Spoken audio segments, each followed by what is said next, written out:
Thank you for coming, and we wish you to enjoy this exciting competition. Доброе утро, дамы и господа, мы рады приветствовать вас на втором дне 14-го чемпионата мира по Wushu Sanda. Благодарим вас, что пришли, и желаем в полной мере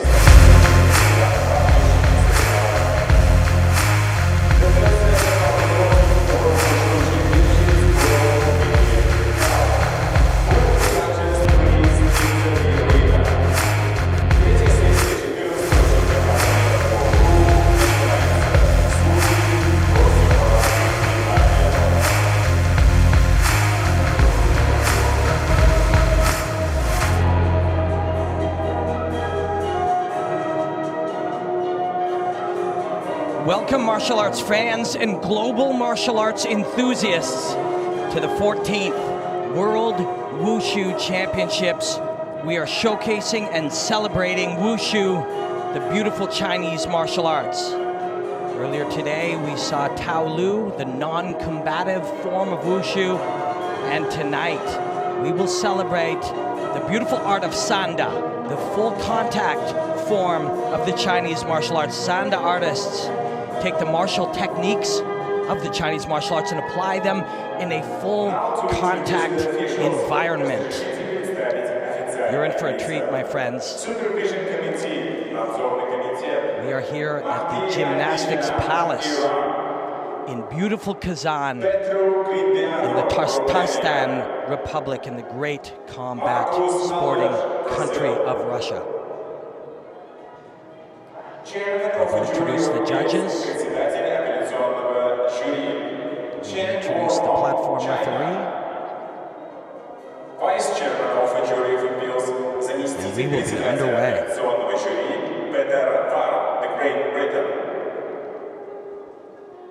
I am your host, Robin Black, professional combat sports commentator from Toronto, Canada, and the biggest martial arts fan in the world. I'm so pleased to be joined by Tony Sims. Tony Sims, a lifelong Wushu practitioner, competitor and coach, and IWUF certified platform referee and judge. So my friends, you are in good hands here with Tony Sims to my left. It will be a great pleasure to show you Sanda.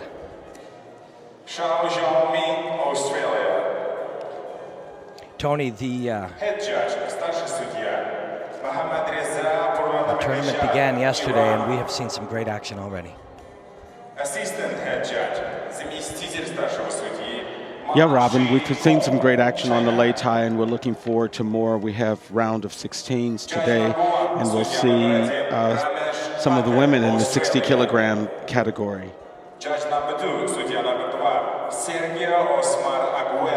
I've had the great pleasure to commentate a dozen different martial arts worldwide, and I've been so blown away by the action, the scoring system, the free-flowing martial arts.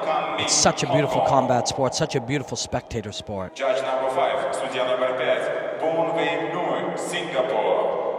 And these judges play an important role for these athletes.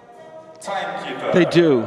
We'll see throughout the day different strategies this evening of the judges, and it'll be interesting to see, Robin, as we move through, beginning with the women's 60-kilogram and then onto the men's 65-kilogram, and then we'll see some of our heavier weights in men's 80 kilogram, and also our heaviest weight in the men's category, men's 90 kilogram. So it'll be interesting to see the different strategies that in the weight categories and how the athletes have been coached to approach such a high level of competition. We have 19 fights today to show you, starting with the women. Women's 60 kilograms, like you mentioned, Tony. And one thing our fans will see very quickly, of course we have tons of Wushu and Sanda fans that will be watching on YouTube, IWUF Wushu YouTube channel. But those of you who are new to the sport of Sanda, what you will find is it's incredibly fast. We beautifully combine the striking with the fists and the feet with the art of wrestling, grappling, and throws. Tony, maybe for our new fans, tell them about the scoring areas of the body for the striking.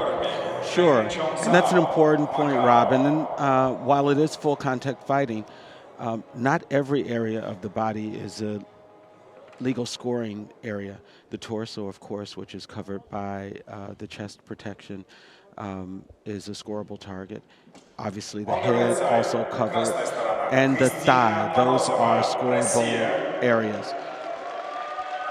So as long as your punches, kicks are in those scoreable areas, you earn either 1 or 2 points.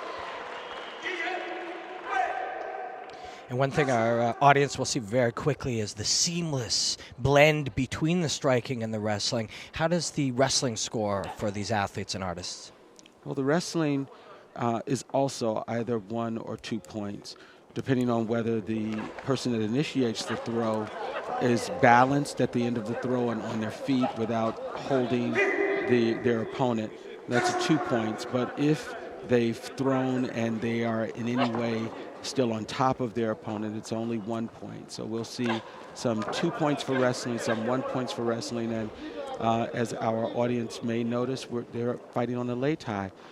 If you successfully get your opponent off of the lei tai, then you score 2 points. So we're in for a treat in terms of the different possibilities for scoring.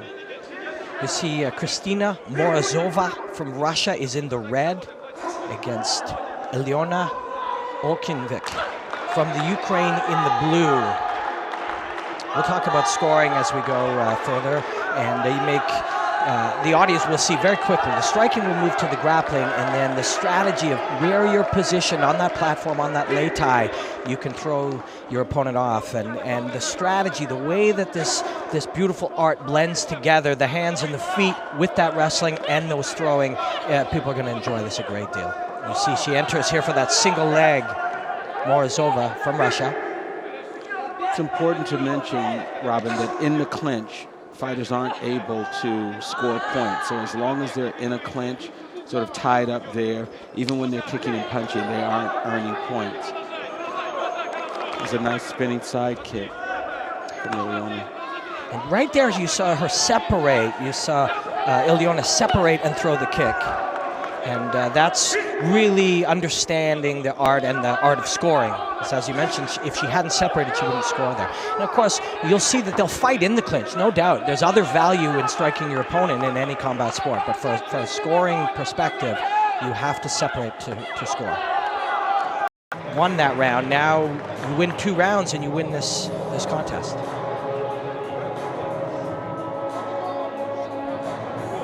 See the replay? Turning side kick, beautifully done.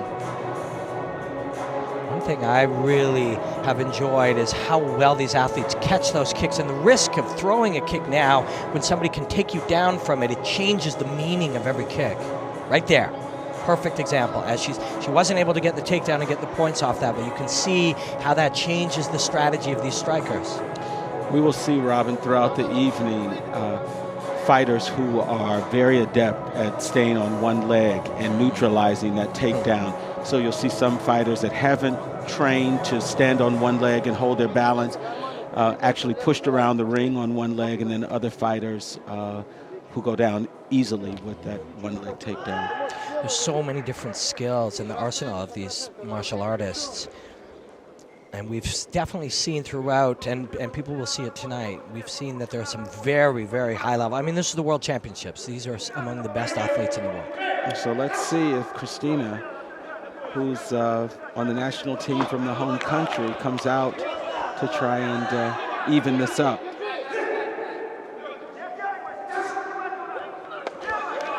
In those two, she does catch that, but Ilona will score on that kick.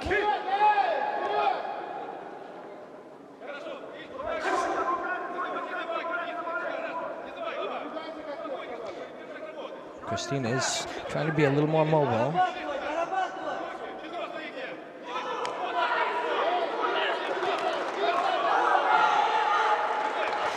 It's such an honesty in how the striking is blended with the wrestling. It just, right there, you see as you can enter, there's a purity in the sport that you get that you don't get in many other striking sports, because that punch led to that single leg, which led to that takedown and those points. And that takedown, Robin, for our audience was worth 1 point. So you'll see the hand gesture from the platform referee, one hand crossed over the other, means that one point is awarded for the person who initiated the takedown being on top. And you could see both the athletes there were trying to get into position to push each other from that platform. A clean push, as you mentioned to us, 2 points. But we've seen athletes be very good at dragging the other one down on top of them, which of course is no points.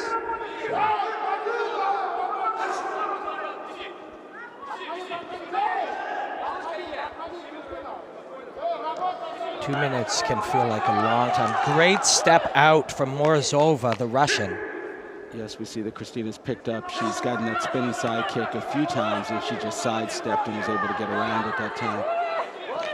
We don't have the scoring on the screen for our audience, but we can see it, and the coaches see it. Beautiful, beautiful throw from the head by Ilona. And she is ahead with 30 seconds remaining. So we'll probably see some aggression from Morozova. She tries to push her from the platform.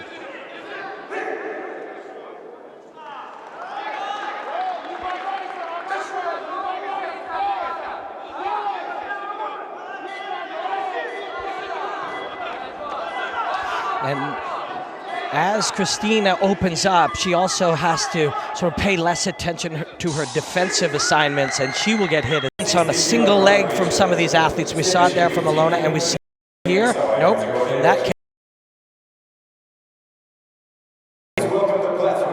this division a fair bit. Speed from Vietnam, known especially in a lighter weight. Women a little bit tall. So we'll. Oh, that sidekick is so gorgeous. There's courage in every one of these athletes. To get just to be here at this stage would be impossible without being, that type of human being. Oh, so takes the head and then picks the ankle. Yes, one of the things that's important to mention for our viewers is the scoring. They use new scoring at the 14th World Wushu Championships, and one of the changes is we're about to see when there's a 12-point discrepancy between the fighters. When there's a 12-point discrepancy, in this case, Nguyen has at least 12 points that she scored across all 5 judges. Then the bout is finished, and Nguyen is identified as the winner. So that was a very, very fast fight, and that's because there was a 12-point discrepancy that she earned in less than 2 minutes in the first round. In this instance, when you have such a huge discrepancy between the abilities of the fighters, the competition wants to ensure safety for the competitors. So that's in place to ensure safety for the competitors. And Alderson got to show her heart and her courage, but Nguyen was able to keep her on the outside with that side kick, and then Jennifer Ann would push in to try to get past that barrier. When she did, she was faced, and look at that, just there were direction changes in how she did this throw. Another one right here, change of direction. You try to overcompensate to resist the takedown, it makes it tougher for you. Nguyen really showed her skill here. On the blue side, And my friends, this is how it's going to be all night. We will move from one great contest to the next. And we do here, again, Sudoku Anna from Greece in the red and Ying Kai from China in the blue. Tony, would it be fair to say that China has shown consistently over the last decade the highest level of Sanda? Well, of course, China has deep history with Chinese Wushu. It's their national sport. And so we see it at the world-class level. As you mentioned, Ying Tsai has been here before. But the beauty of this all at the 14th World Games is that we see a lot of countries that have emerged as powerhouses here. So, of course, the home country of Russia has shown some beautiful, brilliant athletes. India has shown us some very good athletes through the opening rounds. Absolutely. Korea has shown some great fights, as has obviously some of the fights we saw this morning with Afghanistan. We've seen incredible fights these past couple of days from the home country, from Russia, also from China. Vietnam has been very strong as well. So we've seen some great fighting. Iran. Good effort from Sudoku Anna, the Greek fighter in the red. She's being scored on. She hasn't scored a point yet, but she's fighting hard. She may be taken down here. No?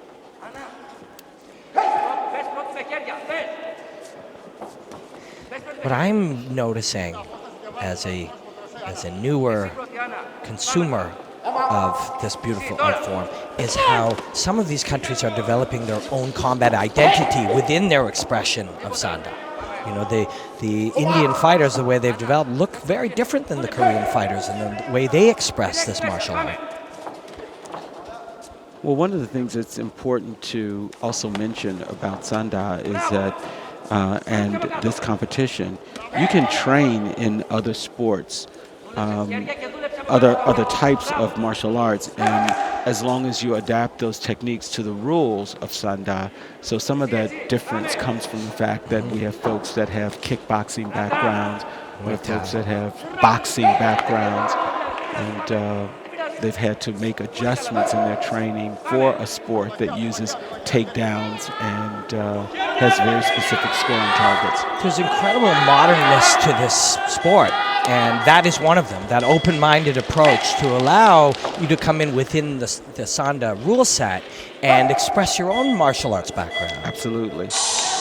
As well, I've just been so impressed with the rule set and the scoring. This is as free-flowing a full contact combat sport as we have in the world. So we have China winning across all 5 judges here. And there's a strong sidekick there and takedown. And she's showing some of the same concepts that we saw Nguyen do from Korea.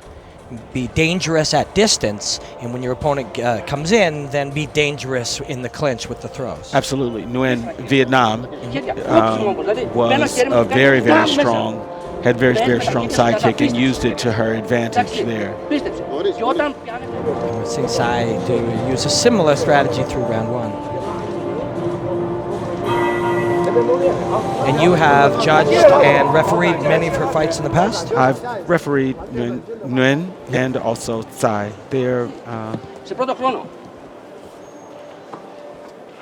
champions in their own right.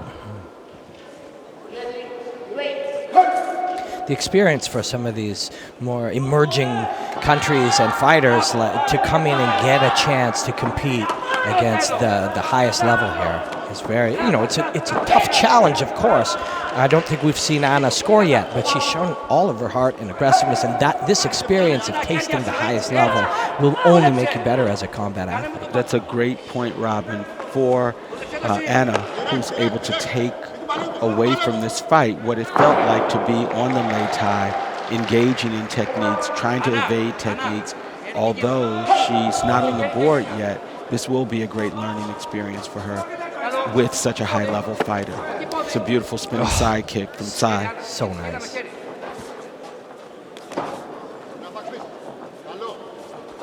And the audience may have heard that turning side kick or spinning back kick land. There was an audible sound here, and the judges take that into account when they're scoring, don't they, Tony? Yes, Robin, there are specific criteria when you look at whether a technique is a scoreable technique. One is the displacement of the fighter when the technique is thrown. The other is the sound. Did it have sufficient power to make sound on the gear, since that's the scoring area. The other criterion has to do with whether the opponent's able to neutralize it with a block. So you can hear the sound. We have 5 judges around the Lei Tai, and they use those criteria as they're looking at whether the technique was scoreable.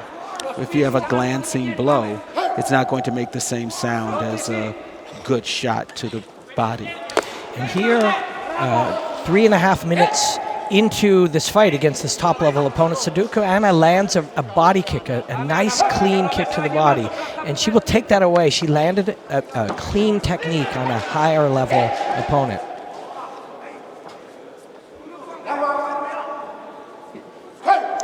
So we just saw a penalty given to Tsai from China, and that penalty was for clinching. One of the Sanda rules is that opponents are not allowed to continually clinch, and if after they've received a caution from the platform referee, they can be penalized. We're coming up close, Robin, to a 12-point discrepancy we talked about, but looks like we'll finish the round. Nope, just 5 seconds under finishing the round, and that 12-point discrepancy. Well, a great fight, well executed by Ying Tsai, but we talked about it, and there's no question the Greek team and Sadako Anna will. This will be a great experience for her. Well, I'm looking forward to you seeing Tsai. She has another level of fighting there. She did just as much as she needed to here with an opponent that wasn't quite at her level. So what happens is when she gets a much more competitive fighter, we see a different level of Sanda, which is great to see.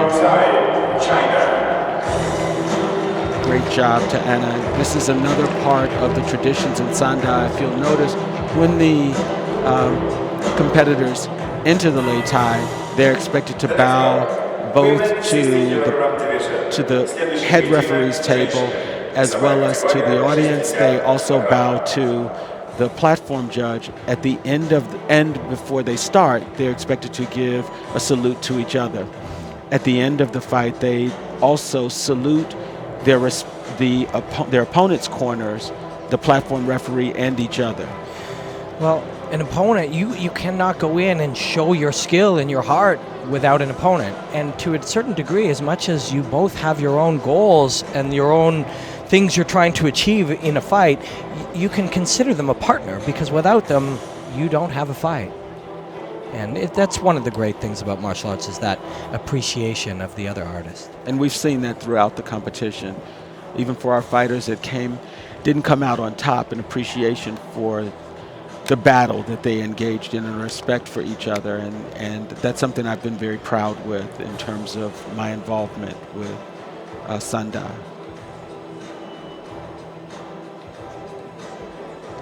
Mariam Shabouni from Tunisia in the red, and Emma Searing right there, the tattoos in the blue, from Sweden. We have a little bit of a delay, Robin, because for some of our countries that, because of cultural and religious reasons, actually have adjustments made to their attire. And we'll see that here with one of our competitors from Tunisia. So there's a little bit of a delay. Platform referee coming over to talk to them about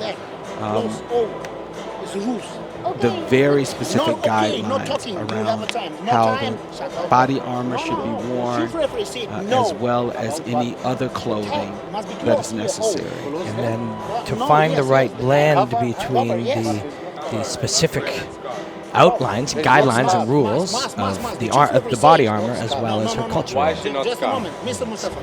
No,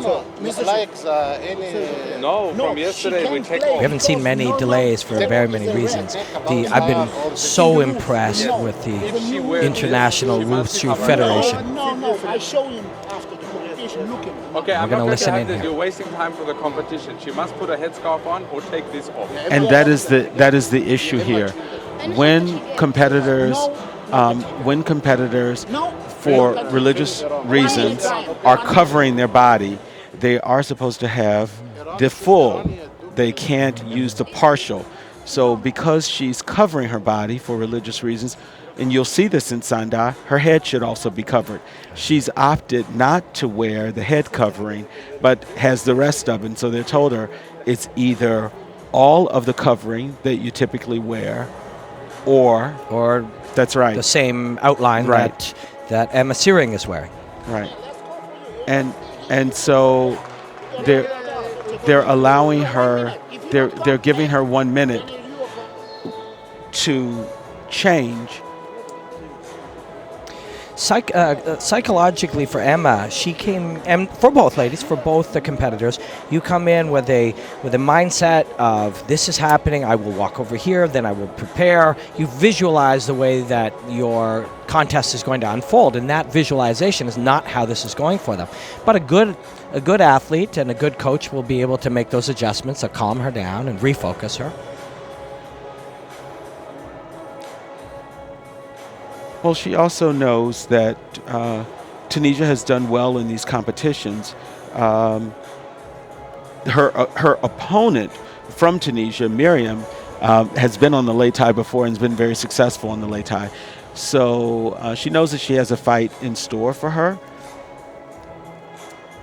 I have seen some great fighting from Sweden. I had an opportunity to work with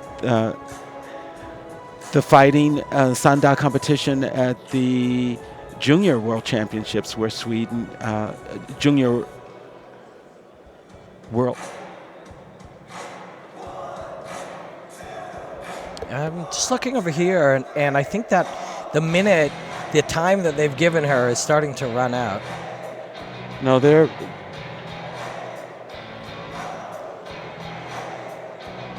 it looks like they're getting her head wrapped. Yeah. Just taking a little bit of time over there. And the coach of Sweden is using the universal sign of you're taking too long. No, they found a different head wrap to give her to cover her hair.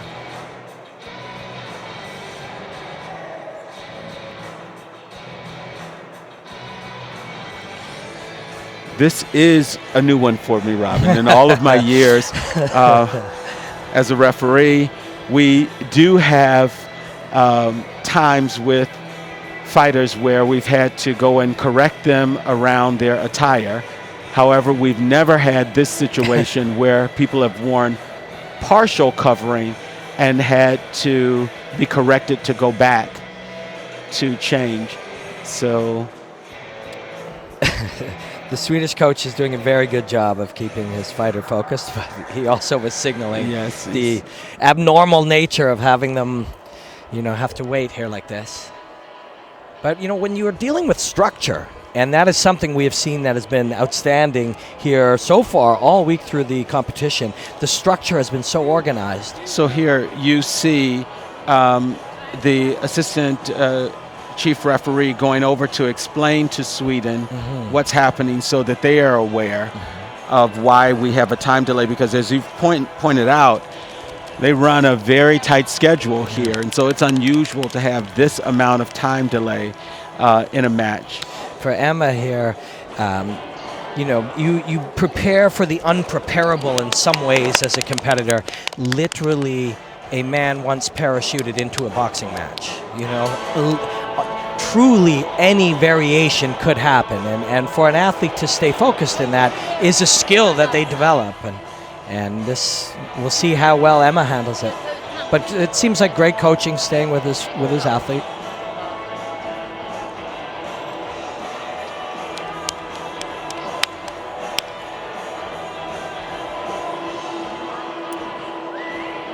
you prepared for one expected? For both fighters, Yeah. this is unexpected. As a competitor, when you're geared up and ready to go on the Lei Tai, and then you have to wait for your opponent, it's sort of jarring to your rhythm. But also as another fighter, when you have to go and regroup and change your attire, Yeah. it throws you off. So Tony, as a platform judge or different roles that you've played, would you have handled this any differently, do you think? No. The rules are very specific here. The officials are sensitive to the fact that these fighters have come from a long way, and they've been preparing for the World Games. And while it is a technicality, an important technicality, they want to give them every opportunity to compete. These are the kinds of things that will also be lessons for coaches, so that no one else brings their fighter in and experiences the same problem. And coaches and judges, referees, they'll have meetings after, and this will be discussed. How this was handled will be discussed and analyzed, but so they can learn. There are a few levels. When the fighter was warned that their attire wasn't appropriate, that had been approved both through the head judge's table, and then they went over to the head official of the competition to speak to him about it. And so this is unusual that they've granted a longer time period, because our viewers will see fighters in their corners who have taken too long to come up to the Lei Tai penalized. You've seen it. Yes. Already, Robin. Yep. If they're in their corner and they take too long, they can receive a 1-point penalty. So now you see the fighter from Tunisia has completely changed out of that, because for some opponents, it is an advantage that their body is completely covered. But we also respect the religious differences. So she's changed into T-shirt. Our viewers will notice that if you're in the blue, everything has to be blue, unless you have, for religious reasons, other coverings. In this case, when she changed into the red, she had to put on red T-shirt as well. So we're underway now. And you see Miriam leaps up onto the Lei Tai, excited to get to fight. Tunisia. On the blue side, синяя сторона, Emma Siri, Sweden. I have a feeling we're going to have a great contest right here. What's also interesting is that they're doing it now. I was going to say, it's interesting that she did not have a penalty, but they just gave the 1-point penalty we talked about. And so Emma Searing starts with a small 1-point advantage. And that is now taken away with that partial takedown,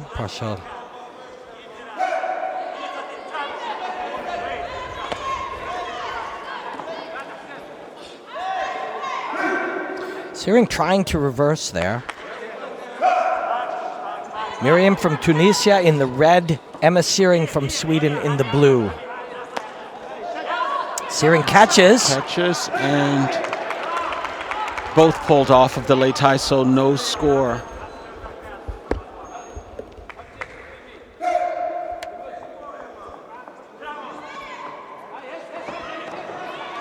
And this time there is a score.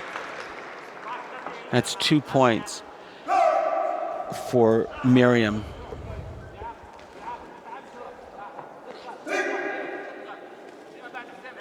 It's Tony, something we haven't seen yet tonight, but we've seen throughout the week, and you've seen throughout your long career. After someone is thrown from the platform, the second throw will end that round. Absolutely. One of the rules in Sanda is that if you're thrown from a platform twice, the round is over. It's possible that with one off-platform to her advantage now, Miriam, she might go for a second one. And that was going to be just my next question, is strategically speaking, Searing also needs to be aware of that and try to stay in the center. We see her fighting from the center here. or the very mobile, experienced fighters will not, they'll be much more comfortable on the outside because there's still many steps away from them being taken down or thrown from the platform.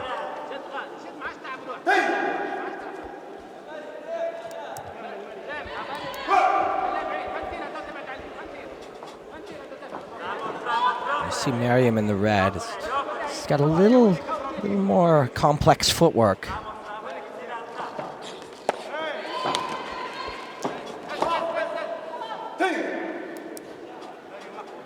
I like this fast thigh kick that Emma's able to throw. She might want to use it a little bit more.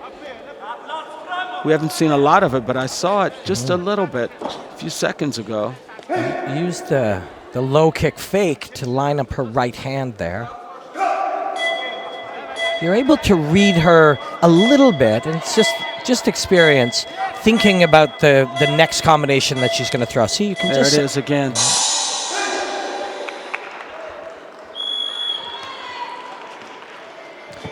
All 5 judges see round 1 for Miriam. Just slides her hip back, but is taken down on the turn by Miriam. She catches one there.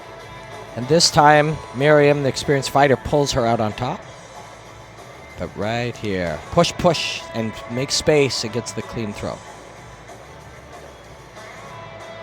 A good fight, though.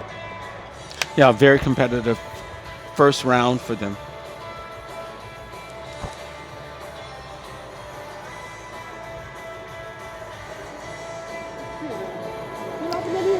And the distraction and the variation of your norm that both dealt with is probably entirely gone now. After the first 20 seconds, both women seem to have moved beyond that and been right into the thick of things. Of course, that was helped because Miriam was right there wanting to earn back that 1 point penalty she had lost.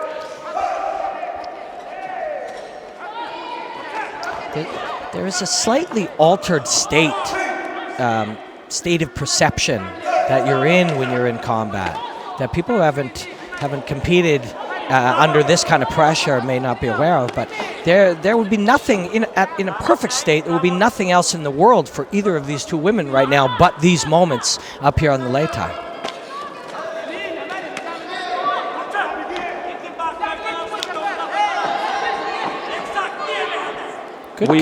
We hear great sound, even with this large arena, great sound of the techniques that these women are throwing. You can hear their kicks hitting the body armor.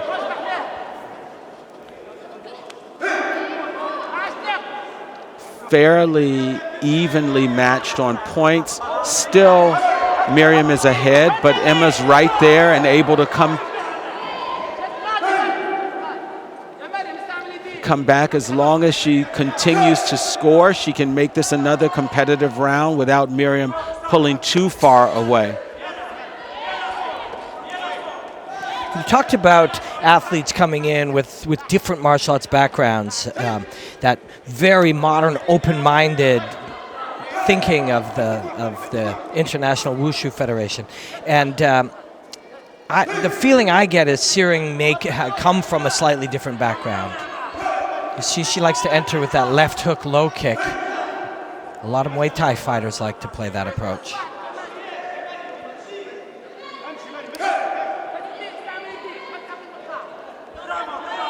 In this fight, what we've seen, for the most part, is Emma take the fight to Miriam, and Miriam's been able to counter and react very, very quickly.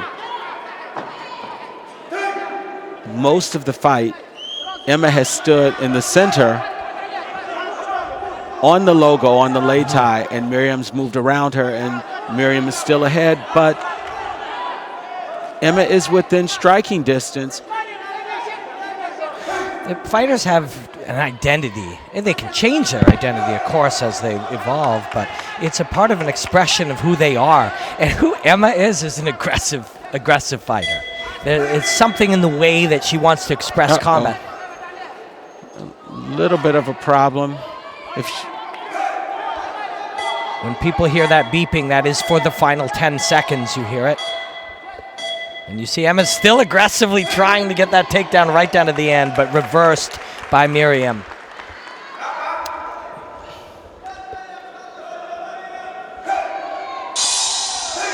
It's a good effort. Great effort for Emma. Miriam from Tunisia comes out on top.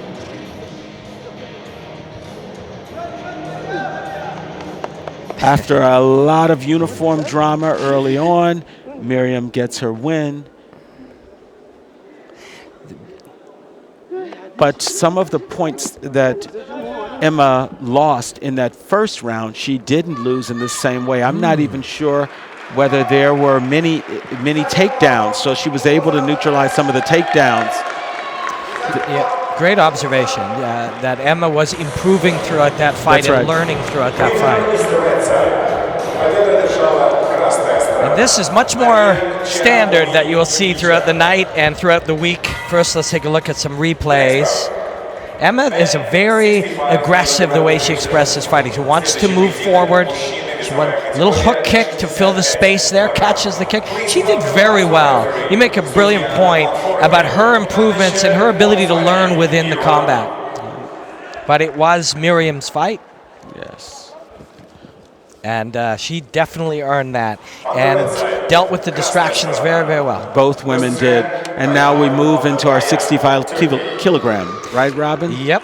And this is much more what you will see throughout the week, where it will go, one fight will complete, and as the arms are being raised on the winning fighter and they're bowing to each other, the next two athletes are out. Men's 65 kilograms, the Turkish fighter Altin Kaya versus the Vietnamese fighter Huang in blue.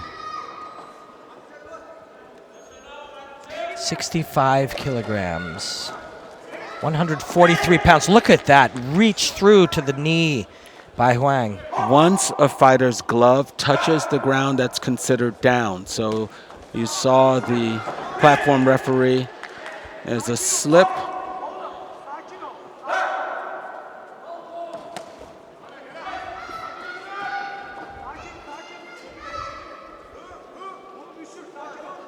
You immediately hear some of the power that's characteristic of these 65 kilogram fighters.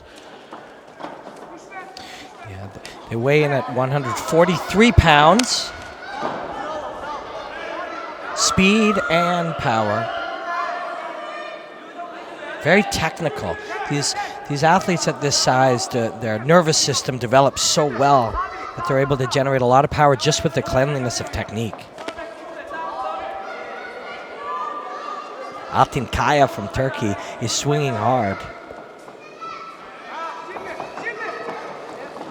And deep from the outside, penetrates into the hips, but Altin Kaya pulls Huang off with him, so no points there. Nice looking matchup here. Both of these fighters very active and very good at neutralizing the takedown. Huang was able to penetrate deep inside and wrap both his arms around the thighs for a double leg entry. Look at how he uses the lei tai. But there, Huang went down with his knee while attempting that takedown. He'll have it down. That's 2 points given to Altin Kaya.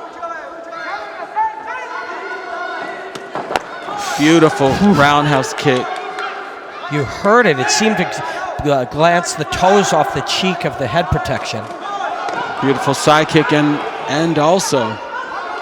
Altin Kaya getting a little aggressive here. Huang, very smart fighter, may be able to intercept him and counter him right there. Wow. That's 2 points for the kick and 2 points down, so both fighters showing great athletic skill there. It's a nicely matched fight. You hear Altin Kaya's corner telling him he's coming close, and there's a beautiful thigh kick. Yeah. He's coming close, and he just needed to make up some ground in order to get ahead in that round. That's the flurry of coaching from the side to let him know, as we see in the scores, 6-9. He was a kick or two away from evening things up. Altenkaya just held on at the end. He was down and pulled his man down on top of him. There, beautiful combination there as one man kicks, the other strikes, and the other ducks underneath to grab the hips. There's the one you mentioned. 2 points for Altenkaya for the kick and another 2 in return for Huang for the takedown. Which, again, the scoring is so well designed and so beautifully put together. You kick me to the body, you should score. I take you down from that kick, I should as well. And in the end, it is an even exchange, as it should be. Both men succeeded in what they were looking for.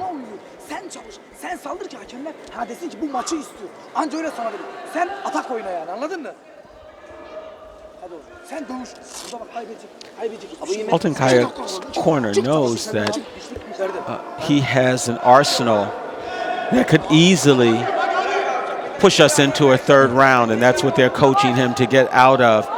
We saw in those last 20 seconds of the bout. There's a real alpha nature to how he is approaching us. You see him gritting, biting down on his... They're both scoring points early and off the platform. Altenkaya biting down, or, you know, clenched fists. And maybe that is a part of his combat personality, but it's also something that can play into the hands of Wang here. As you see him bounce slightly back, hoping to use the art of drawing and then move forward and intercept.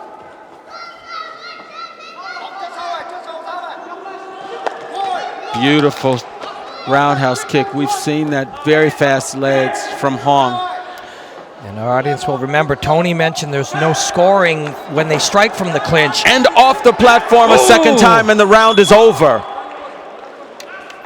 And that may have been the aggression of Altenkaya, that desire to get this back. Really disappointed about that. But that's life on the Lei Tai with that 2 off-platform rule. And you can bet that Hong is satisfied that he spent about 40 seconds in that round, a little under 40 seconds, with a very competitive fighter there. They gave us a good bout this evening. Very nice fight. Close first round, like you mentioned. In the second round, it was the strategy of Wang, turning that aggression against Altenkaya and using it to force him from the platform twice.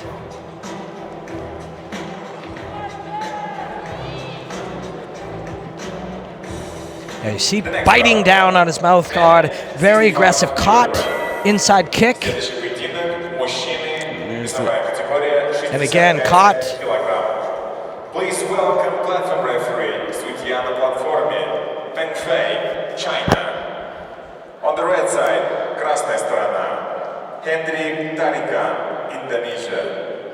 We've seen Sung Mo Park, who's up from Korea. Have some very impressive fights here so far this week. And now fighting a team that has historically also done well here from Indonesia. Hendrik Tarigan. Tarigan trying to push, frame out on the shoulder, and then drive forward.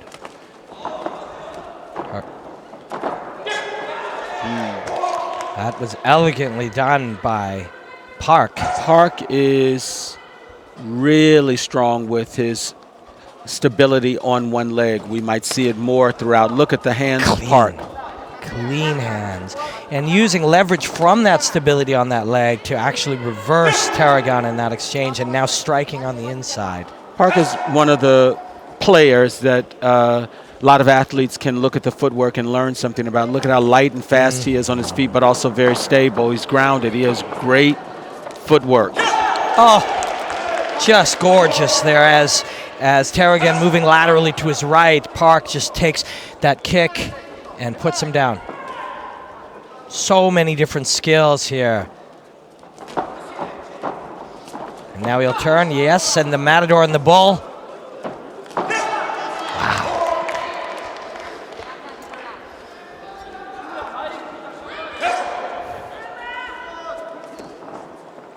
Yeah, you mentioned that light he is on his feet, just a beautiful bounce, able to move forward or backwards, strike with the front leg or the back. He just tried to push Tarigan off the platform and decided to reverse the momentum and let him come forward, and he earned the 2 points. So he's a He's a special fighter to watch. And they're even allowed or invited Tarragan to keep driving forward in hopes that he could reverse him there. You must feel very unstable fighting somebody like this who has so many different tools they can use against you. Well, his great lei tai awareness. He's around on the edge of the lei tai and at the same time. Wow, just pulling up on one leg and turning like a steering wheel with the chin in the opposite direction. Tarragan's trying to find a way to get in because Park is a little bit taller, and he has great reach with his legs. So it takes a little more. Here's an example of Tarragan trying to get in with a kick to this mountain of a fighter he's fighting, who grabbed his leg and threw him down. So easy side kicks, and he gets Park off at the end of the round. Good for Tarragan. Yeah. Well, it shows his commitment to this fight. Park was bouncing and playing almost that taekwondo style that you see from Korea, of course. That's their national sport. As he would bounce back using almost the cut kick to intercept him at the end. But look at that. But we see, and this is where he reverses. We see. And right there, turns from the chin. Wow. Catches under the thigh with both arms. You're right, he's a very special fighter to watch. We'll see if Tarragan's able to change his strategy here, because it's sort of an uphill climb. Whether he's going to go in for scoring with lower targets. Side kick, thigh kick. And we've seen Park already show 2 or 3 different personalities and looks within this round. So as Tarragan changes, so will Park to make him pay for those choices. And a straight left hand. Strong.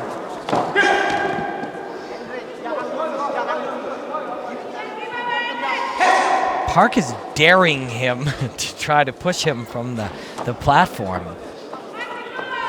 Purposefully dancing out to the outside. A left uppercut now. Jeez! His understanding of the body mechanics here. And that's it, his understanding of the body mechanics and balance. He can feel his opponent off balance, leaning in, and he's able to get him off of his feet. And there's just such a mechanical efficiency to the way he's doing it. It looks explosive when you see somebody just throw somebody on the ground like that, but it's all technique. Well, Park is very confident about all of his weapons. His hands are fast and strong. His legs are fast, and he has great mobility. So unless he has an opponent that is going to test those limits for him, he's in control of the fight. And that's what we saw with the last scoring. He was double, or in some cases triple, the points that his opponent had. For Tarragan, he has an uphill struggle all along. Look at the movement that Park is showing on the lei tai. Tarragan's off the lei tai one time already. And Park just walked out to the ledge and said, try to push me off. And he's doing it again. And his understanding, his physical awareness to the shifts in where the body weight is distributed, and he forces you to adapt. And then you overcompensate, and then he pushes you the other direction.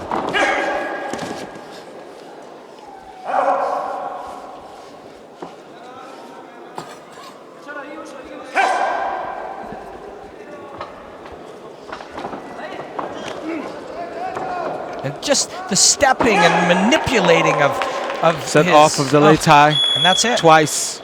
Round's over. That was a pleasure to watch. Round is over and fight is over.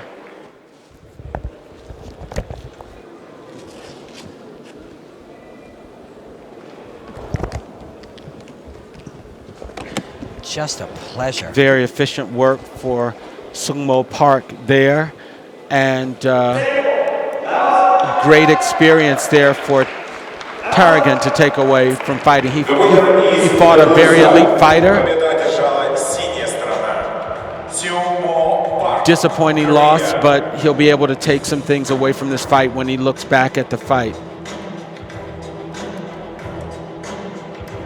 focus. There, through the left hook at times, the uppercut, and of course when he's going off, you're going off with him. Strikes from the outside, then moves in, takes the back of the head and uses the drive forward.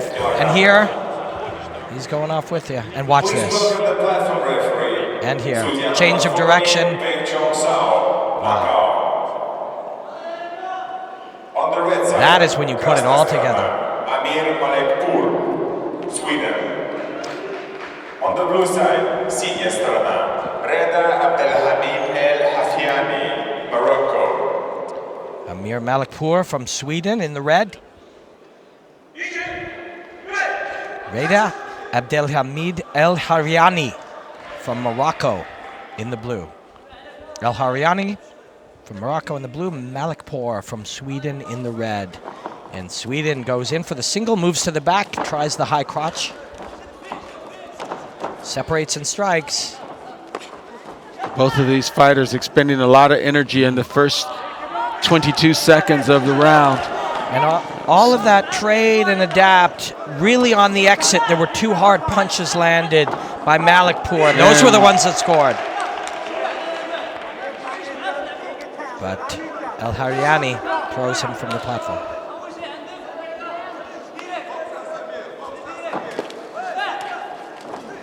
How did you make sense of the chaos of those first 30 seconds, Tony?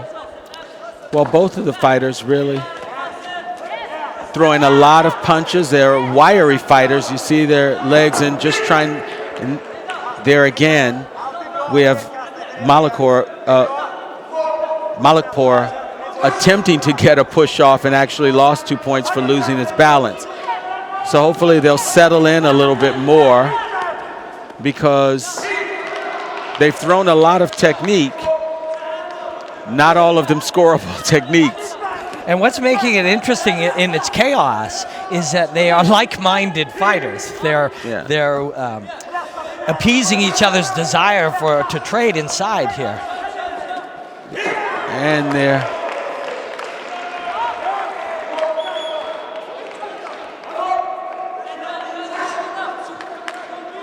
So Malikpour, we're almost even in terms of what the judges see, with a slight advantage from El Hafiani. And that's another example of how the International Wushu Federation kind of gets it right. Beautiful. We might have just edged up there too.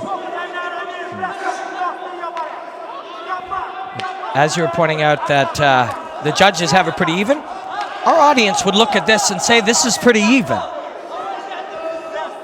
So in general, it's like you said, it's a fun fight to watch because they both have similar styles. And there's a takedown, and we have El Hafiani edging farther and farther away here. 3 judges still have him ahead, but Malikpour just earned 2 points with that roundhouse kick. Let's see if he stays on. He did not stay on. That off platform cost him 2 points.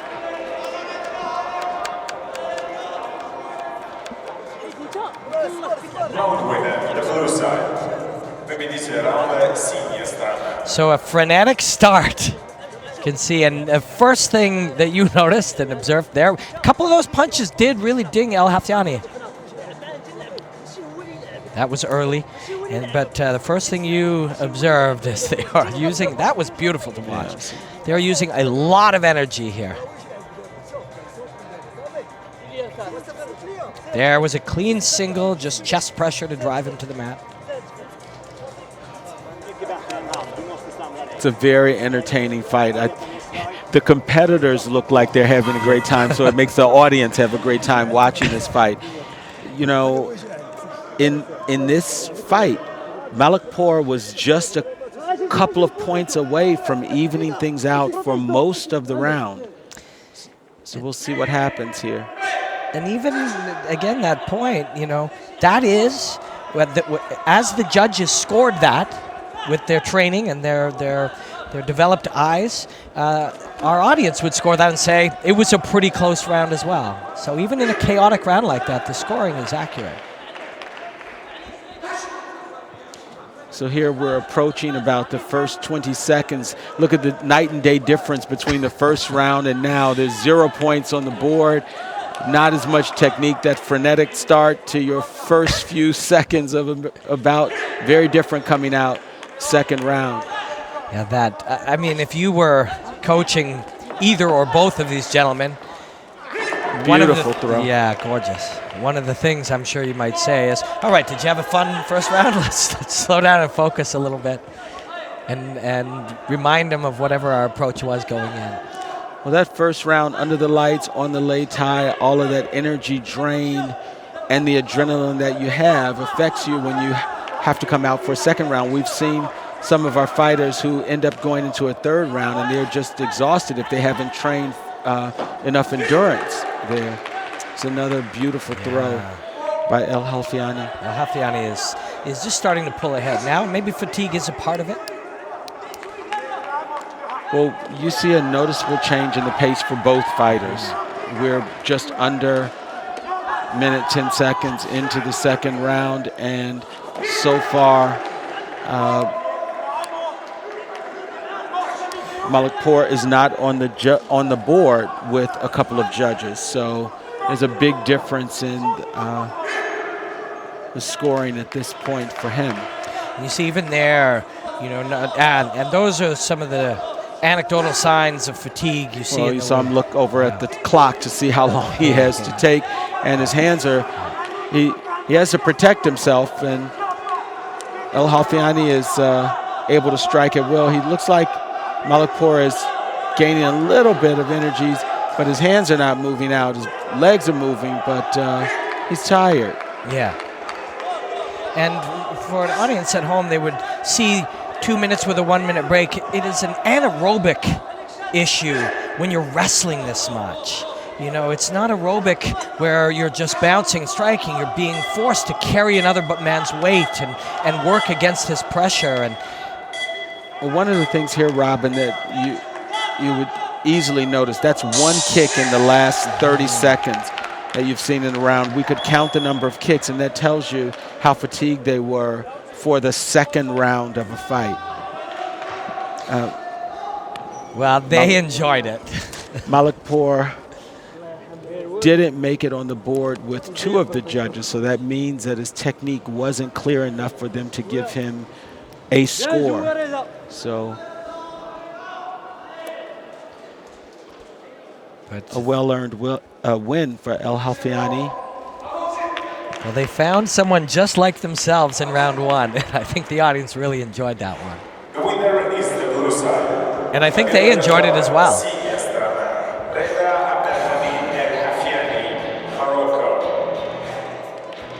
And we will get right, let's take a look. This is early. And underneath to the thigh, rotates. El Halfiani goes down first. That was the whizzer throw, the overhook throw. Some beautiful technique in here as well as the early chaos. And right there, the cradle. And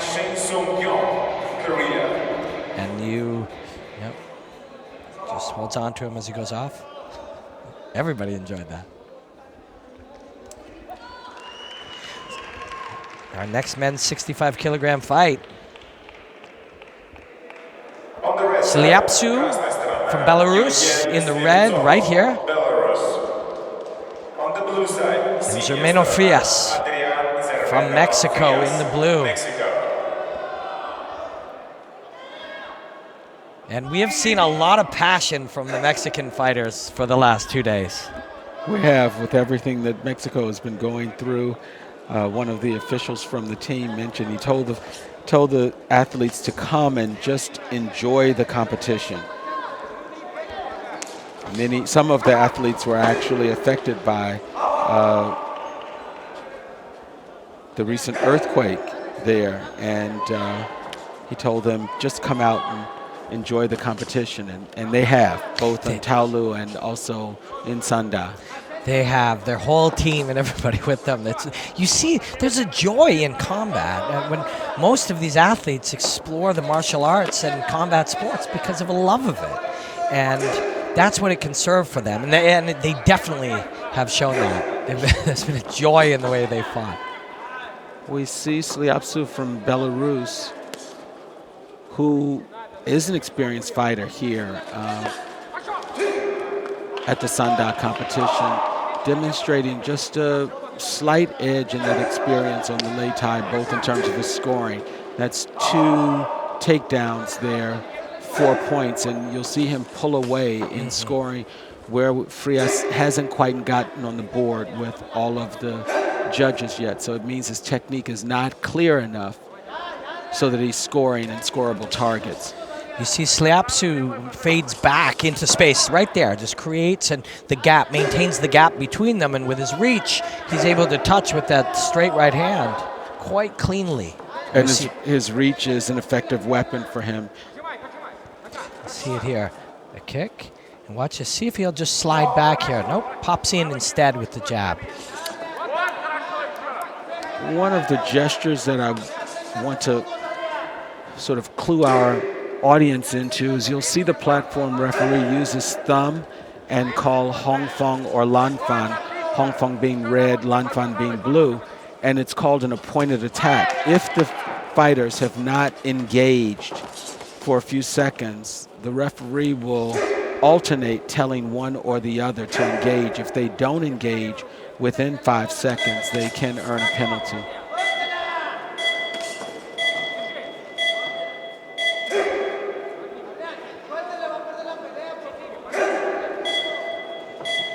Very smart technical performance here in round 1 from Sliapsu from Belarus.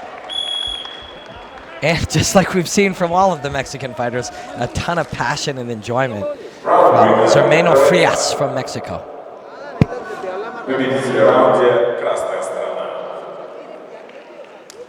Slid away, invited the kick, and just destabilized him. Pressure on the head.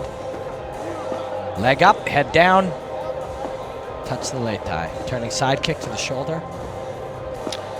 And that shoulder's not a scoreable target, so he wouldn't have received points for that kick, but it does just show his reach. And it doesn't spinning feel kick. It's something that often we will see, one fighter blocked a kick. Well, that's still the bone of your foot or shin into your arm or elbow or shoulder or tricep or wrist. And, sure, it's better than taking it from your chin, but it's still, you feel the impact. This is a combat sport. It's a full contact combat sport. So now we start our round 2. We'll see if Frias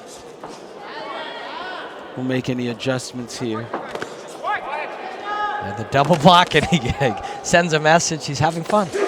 And striking in the clinch. No points. Tries his own spinning side kick. But as you pointed out, Sliapsu is pretty lively footwork. He's moving around the Lei Tai with ease. I think he's, fighting an incredibly smart fight against the smaller but very aggressive fighter. Both fighters being cautioned about clinching.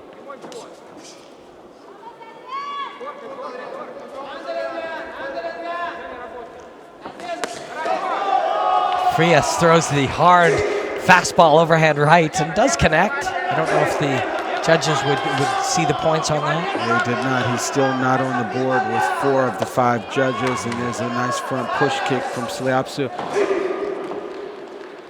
There we go.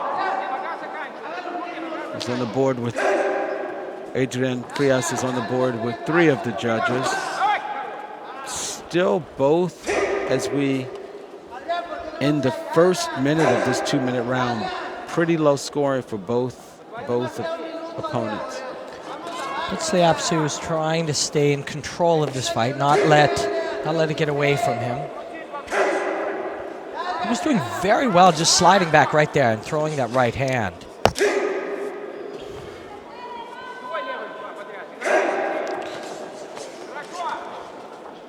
Frias still looks like he has a good bit of energy there, so energy is not the problem, but trying to get technique in with Sliapsu has been his challenge. He still is not on the board with all of the judges.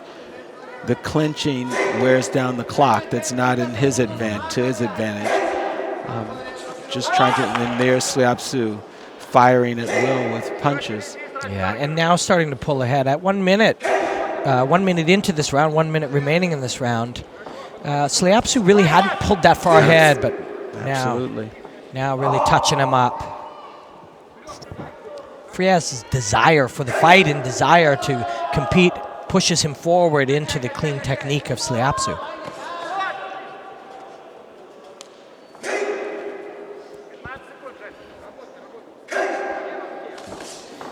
We're just going to hear the 10-second. Yeah, there it is. And much as we've seen from the Mexican fighters, a ton of heart from Frias. But Sliapsu has shown a very, very smart game throughout these 2 rounds. And there touches with the right hand again. And a clean win in round 2 and the fight. Yeah, it's really hard for Frias to figure out what to do to get in to Sliapsu to score points. When you're watching at home and you're trying to figure out what they're navigating, your brain is trying to run an algorithm on all of the threats that you see and that have been introduced to you. You've got weapons in front of you, you've got different movements, and your brain is trying to make sense of what it sees in front of it. And you don't get to just throw the thing you want to throw. You have to deal with all the threats that you're facing. And Sliapsu, the more experienced fighter, was able to win both rounds cleanly. Our upcoming fight should be a treat for our viewers. Ali Al-Qaisi and Hussam Abu Mohammed from Iraq.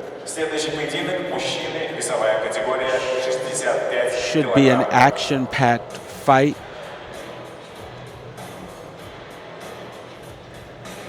And they'll be out Please welcome the platform right now. So tell me about these 2 fighters, Tony. Well, we've seen over these past couple of days a depth in fighting from our Jordanian fighters. So I've had opportunity to ref with Ali, and these guys are strong. We'll see fast technique. We should see pretty complete fighters here, as you see a very different approach to the beginning, the first 6 seconds of the fight, than we saw with some of our other competitors, trying to feel each other out. They both know that they're fighting an opponent that has strong technique, so really respecting the space. And so you know these 2 fighters well, and they know each other quite well, and their coaches know each other and have faced in the past. So there's some information that you believe. Oh, that is just so nice as he rotates to take his opponent off the mat. Abu Muhammad in the blue, Al-Qaisi Ali in the red.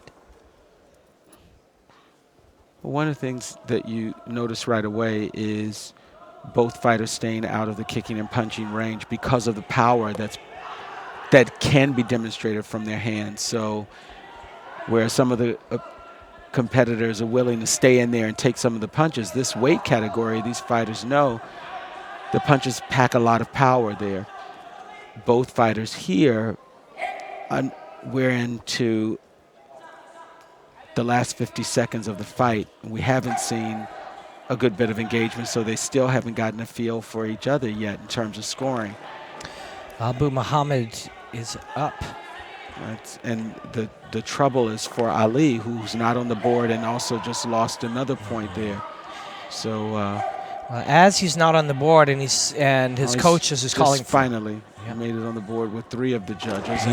There's a throw. So, as you pointed out, his coach just said something to him. Yeah. Well, as his coach says, let's get going. We've got to score some points. That will also open up chances for Ali to reverse both men as they open up. It gives chances for both. But Abu Muhammad's still ahead with 25 seconds. He is ahead, but he actually has just received a penalty, and look at how it changed the score. So they are so close moving into this last 20 seconds. This is where either of them could win the round easily. One strike will change this round. One good kick, 2 points, and they're out into the last 10 seconds, and this is sort of a decision round. Very close. And you saw in those last 10 seconds. 5 seconds, and platform referee warning him about listening for his call to start. Both of them realizing that they're in the last few seconds. They can't see the score, but there it is. And this will be a tough one for them to accept there. Oh, so our audience can't see the score. But Now they can. oh, now you can. 2-2. Yeah. So 3 draws on the judges and 1 each. One judge sees it for red. One judge sees it for blue. That was the cleanest moment of the fight. Ali. Round winner, the red side. It goes to Algaisi Ali. And this was his best moment. And that's when Muhammad was ahead on points throughout the fight. Yeah.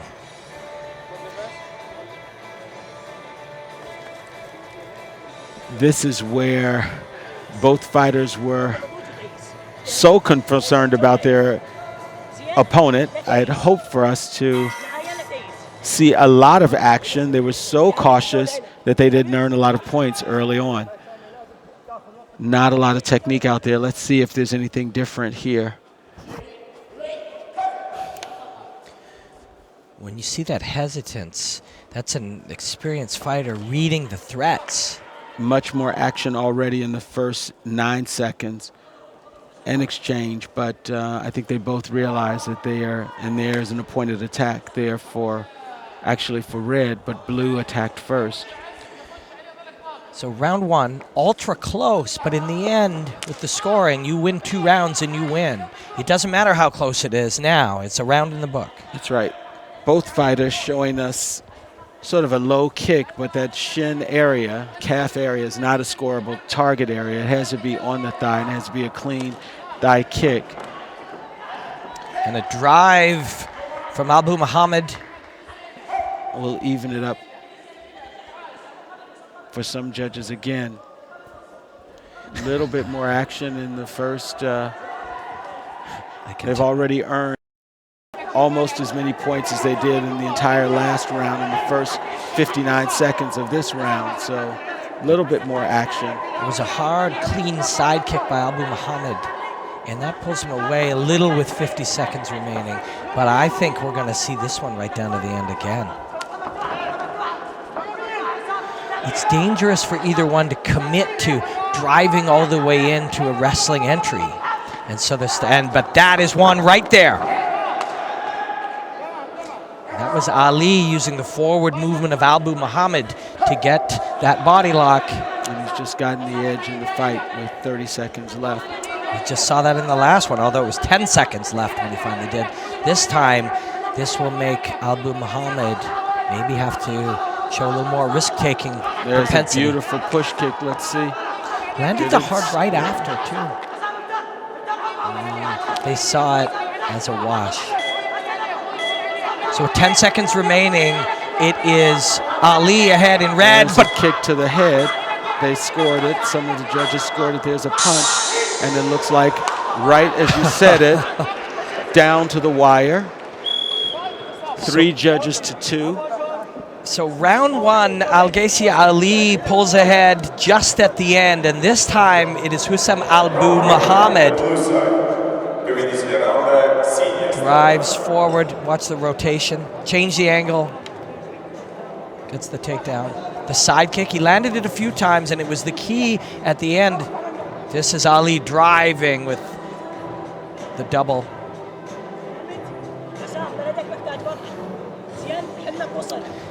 As advertised by Tony Sims here, this is a very, very tight matchup.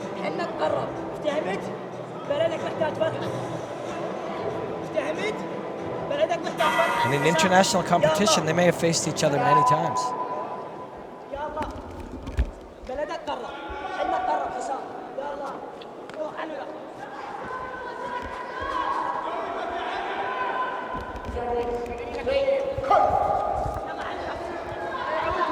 Round 3.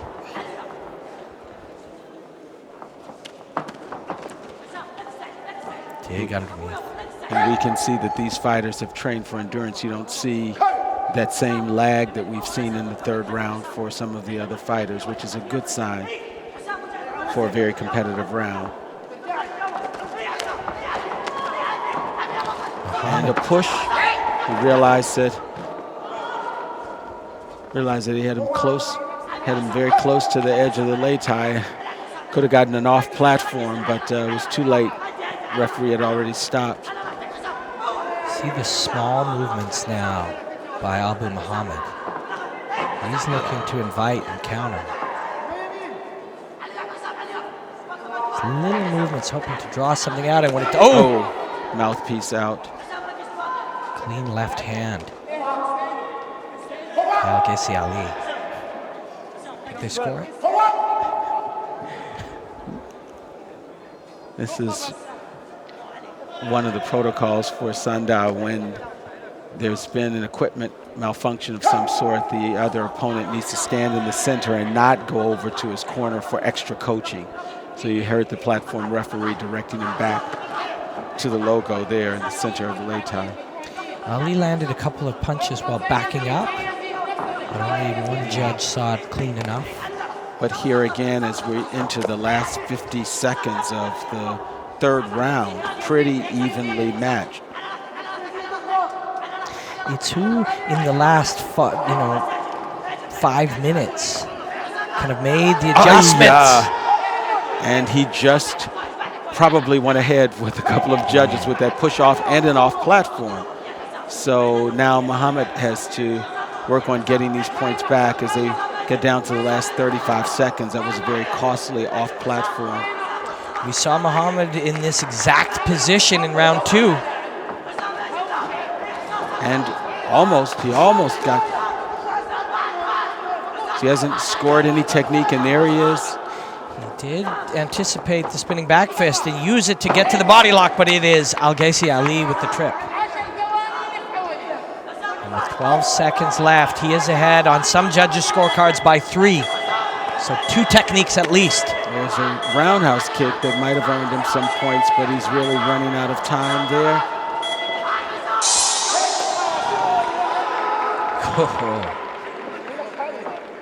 It's a really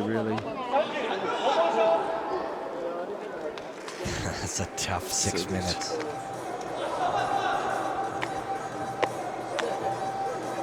So it will be Al-Ghassi Ali with rounds 1 and rounds 3 for the win.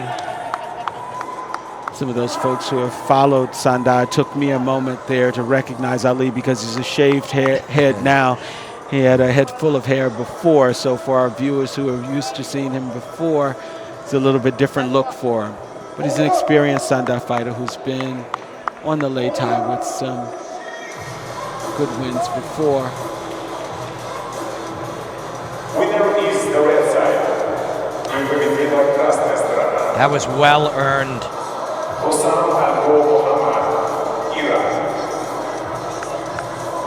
There's your winner there. Low kick on the counter, but Muhammad, it was close. The mouthpiece goes flying. Tries to throw him, and that was the key turning point. That was the costly. It's really as much sort of a loss of concentration because we've seen our fighters stay on the lei tai with a lot more grappling. Ruslan Prialiev from Azerbaijan and Irving Bared from France. Bared will be in the blue, and there is Prialiev in the red.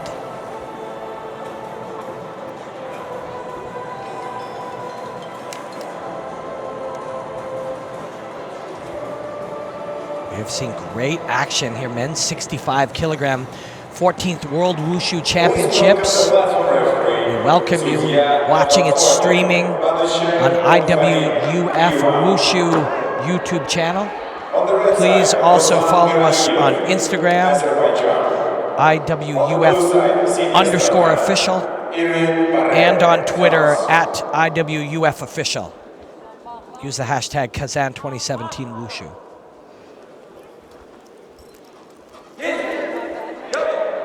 Prialiev in the red from Azerbaijan, Bared in the blue from France.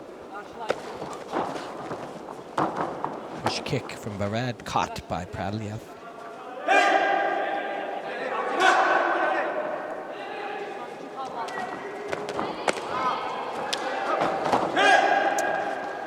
caught kick. The Azerbaijanian scores with the partial takedown. But France on the board, and one judge has him ahead for a few of his kicks.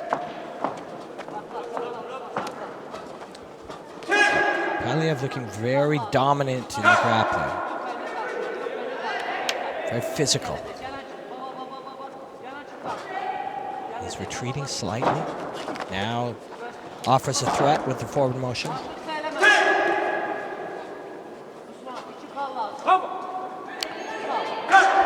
There's a caution for clinching.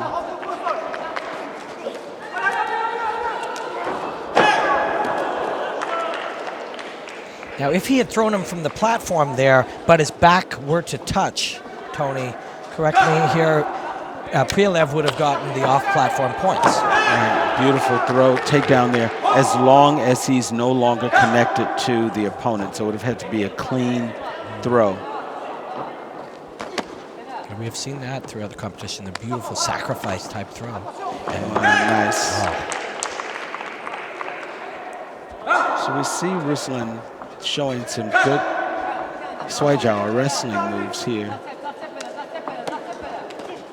But it's still a very evenly matched. Irvin is right there. There, Ruslan catches the kick and pressures him to the ground. Strikes to inside and looks for the inside trip.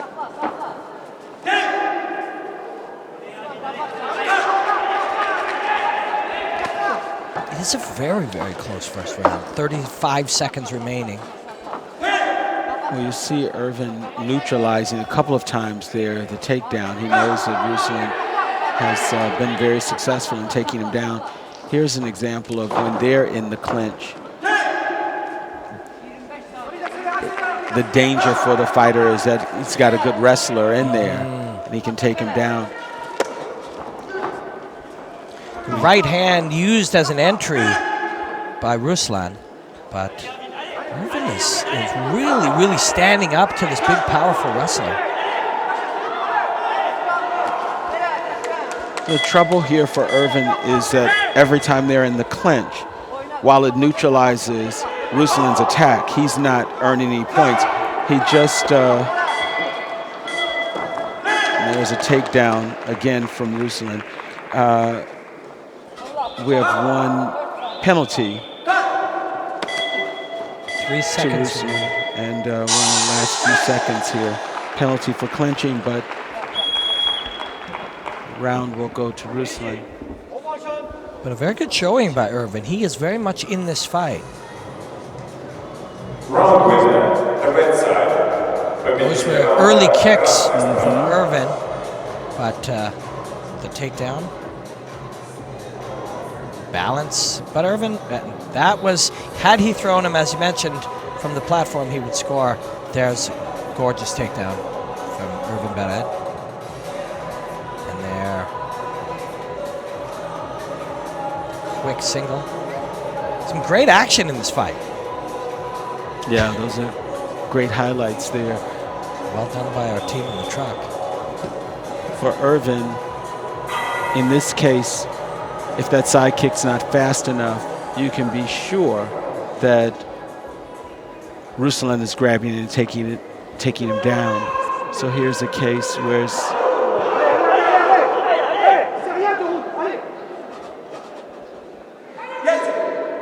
we're entering our second round. Is a case where his team hopefully coached him on some adjustments to make, because we see a very spirited Ruslan coming out.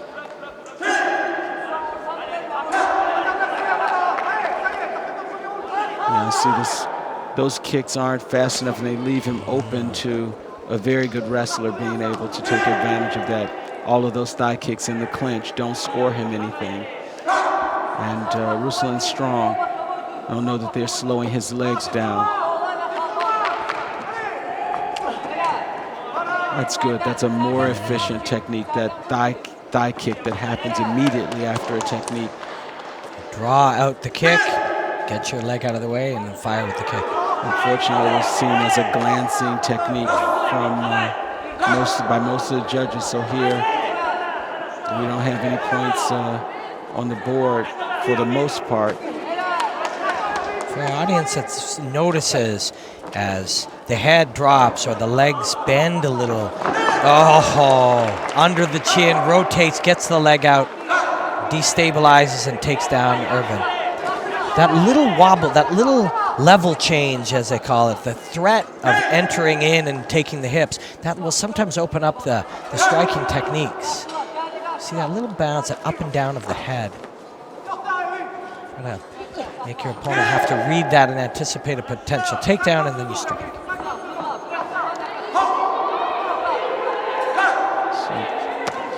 Point lost by Ruslan for clinching, and there's that same throw that we saw earlier in the first round. It's a very smooth technique. He was given points for that spinning back fist as well, off the temple. So Ruslan. Looks like we have a medical timeout a little bit for Irvin. Must be some bleeding from his nose.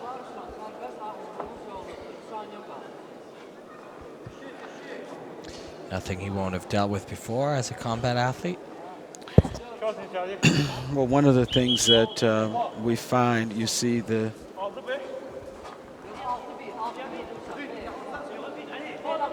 official ordering the opponent over to the center of the platform.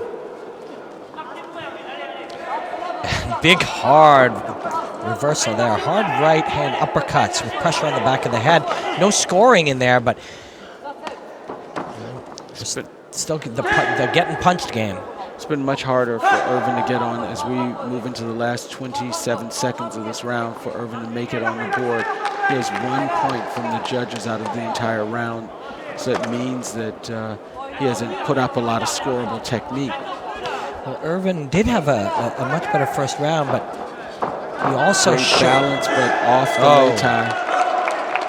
He also did express a lot of techniques in that round, and it may have let Ruslan decipher his timing and rhythm a little bit. Another quick medical timeout here. Sometimes a great martial artist like Ruslan here, once he deciphers your timing, we've seen him be able to land.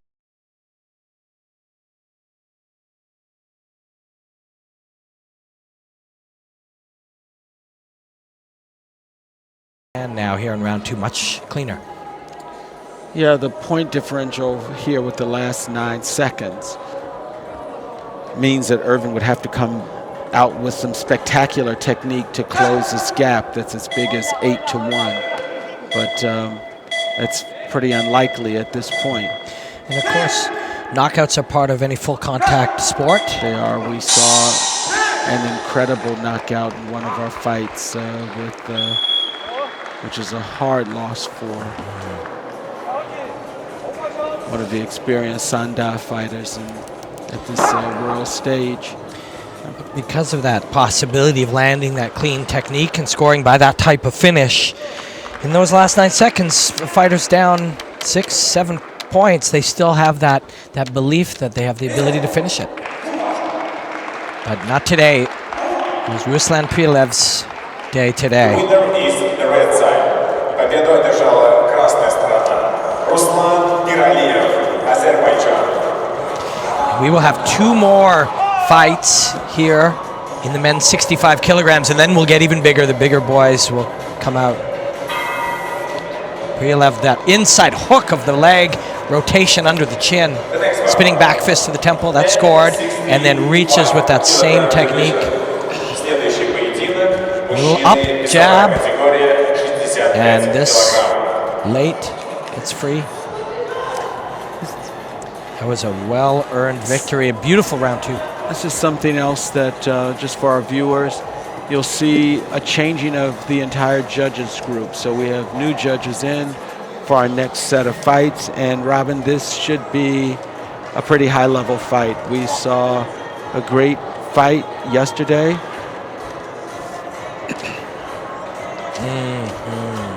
from our fighters from both of these countries, but we have a fighter from Afghan, Haktat Khalid, and Teng Zhang from China. Please welcome the platform referee. Судья на платформе Во Вэнг Чан. We might be in store for a treat. Well, both showed such beautiful technique yesterday, and now against each other, a lot will be asked of them here in this fight. Khalid, the Afghan in the red, and Teng Zhang. Zhang is there in the blue. And Zhang is quick. Yes, Zhang has great speed. We've seen earlier in the competition. Khalid offers up that high left kick from the power leg, from the southpaw stance, to just kind of keep Zhang honest early. He caught Zhang, was able to get to his back quickly, but Zhang just rotated right back in, no points anywhere.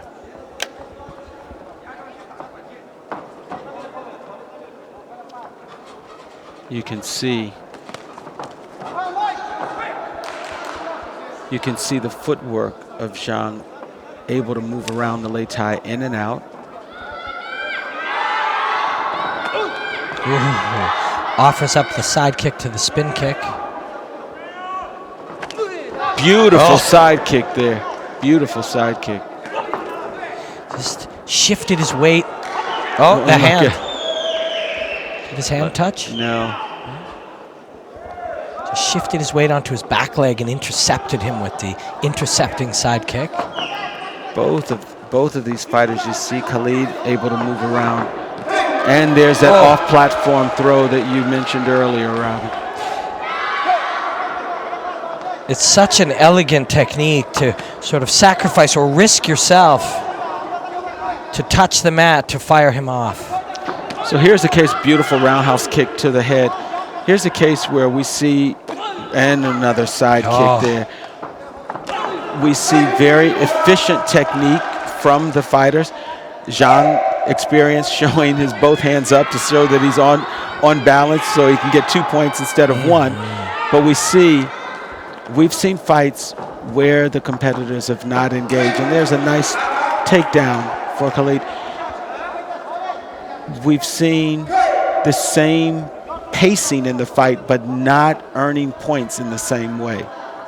So sort of this technician's approach that Zhang has to building points. Yeah, and it causes Khalid to have to become a little more aggressive, move forward, and risk getting hit further, which resulted in big scores this round for Teng Zhang. That's right.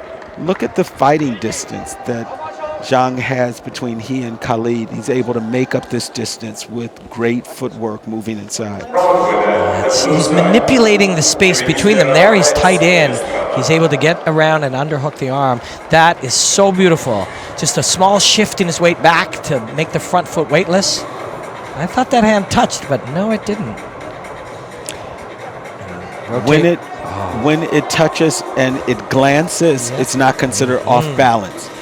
If it glances, it's off. If you have to use it to hold yourself up, then it's off balance. That is a great detail, sir.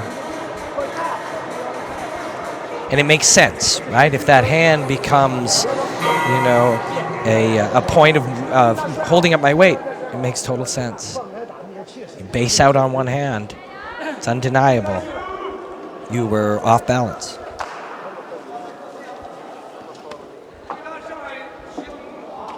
Great first round for Zhang. And Khalid is very experienced here. You know, the instinct for a viewer would think, well, I have to get aggressive now. But that would play, as we mentioned, right into Zhang's hands as he pulled ahead further in round one. It caused Khalid to have to come in. Both these fighters are about the same size, which means that Khalid has to cover the same amount of distance that Zhang covers to get in. But look at how quick Zhang is on his feet, back and back in with the side kick. Khalid has great footwork.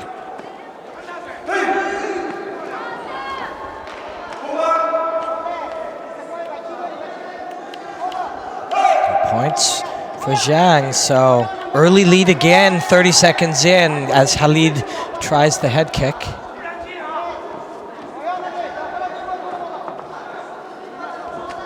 Khalid fought some of round one with his right hand forward, now fighting in the orthodox stance.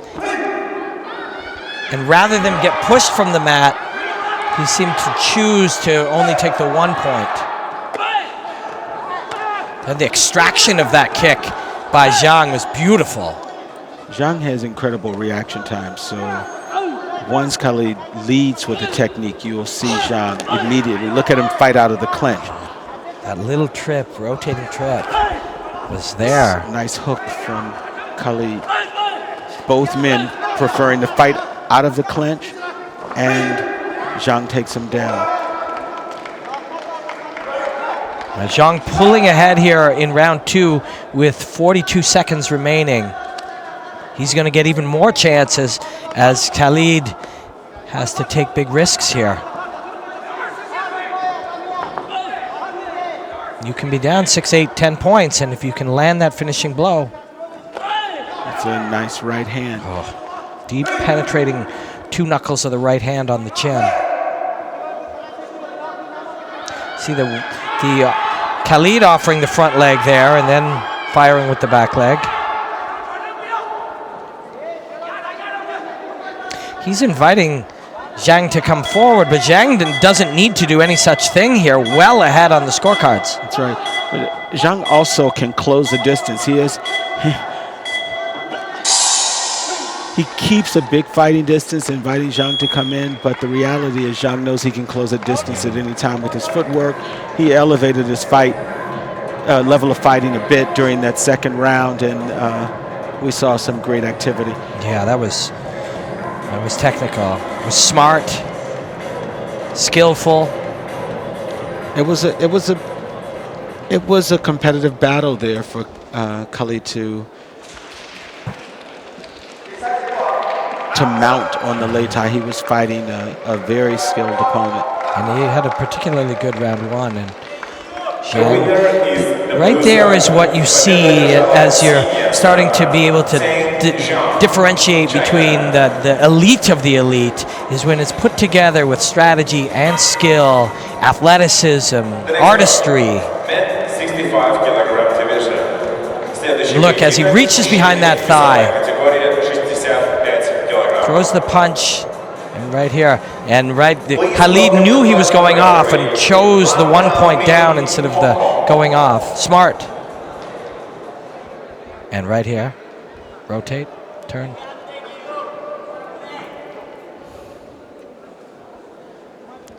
On the blue side, so we are moving into our last fight of the men's 65 kilogram. On the red side, красная сторона, Ali Dalgatov, Russia. One of the hometown favorites, Dalgatov, in red, fighting Mendes from Brazil in blue. Two of the great fighting countries in the world, Brazil and Russia. Dalgatov with the hometown advantage.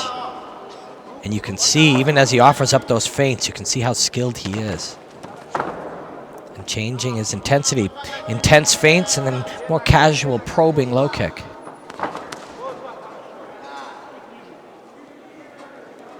He's manipulating the gap between them. Lands a hard right. Dalgatov is showing us great movement with this roundhouse kick off back and his front leg, and a spinning side kick. So we see most of his points have been from his kicks in his first 45 seconds of the round. Putting them together beautifully. Checks with the left, turning side kick with the right. High kick to the low kick with the other leg. Diagonally up and down. Dealing with a high right kick and then a low left kick. It's hard to navigate. The Brazilian answers with a right hand.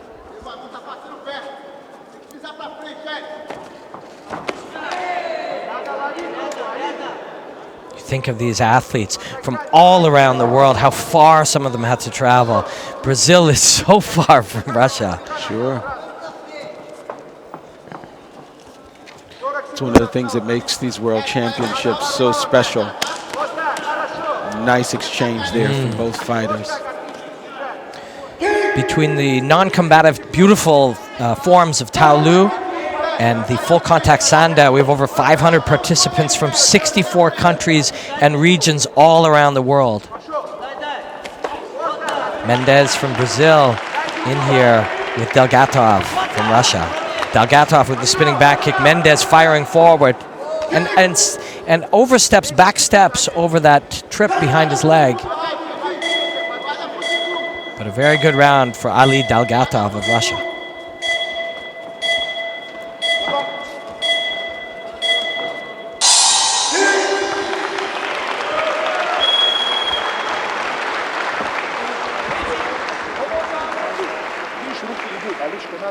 Раунд winner, the red side. Победитель раунда, красная сторона.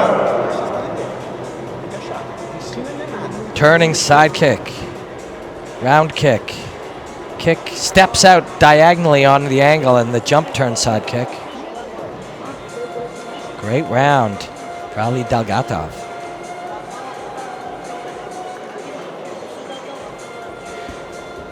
Tony, if you're cornering Mendez and you're looking at the scenario here and you know how much skill your fighter has, what kind of approach can you take with intensity or physicality or a different strategy to try to overcompensate or compensate, I should say, for that? Well, one of the givens is that Delgatov has great legs.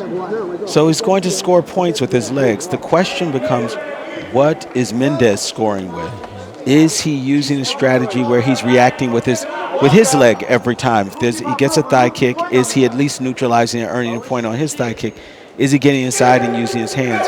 But his strategy is not as clear as Delgatov's strategy. What a great takedown. So now he's decided he's going to capture this leg where he can and take it down, which is great. But having a strategy is important. You see him exchanging now. And again, looking to catch and take that. That's and right. Succeeding. He's on the board with more points than he had already in the first 15 seconds of the fight. So he's creating more opportunities for himself. And between he and his coaching staff, that one adjustment has made a huge difference here. Sure, it gives him great appointment. He's blocked and he's exchanged right away. That thigh kick just earned him points, and here he is for the first time on a couple of judges' cards ahead. And literally exactly what you would. Beautiful spinning hook kick. And that can be one of the dangers as you start to try to catch kicks. A great fighter can make you believe a kick is coming from one direction. You can commit to catching it and then eat the heel like he did. And now the right hand. And from the good moments in the beginning of round 2 here for Mendez, Delgatov. That's a nice spinning. Delgatov has dangerous legs, but if Mendez can just hold to what he was using early on, he can stay competitive in the fight.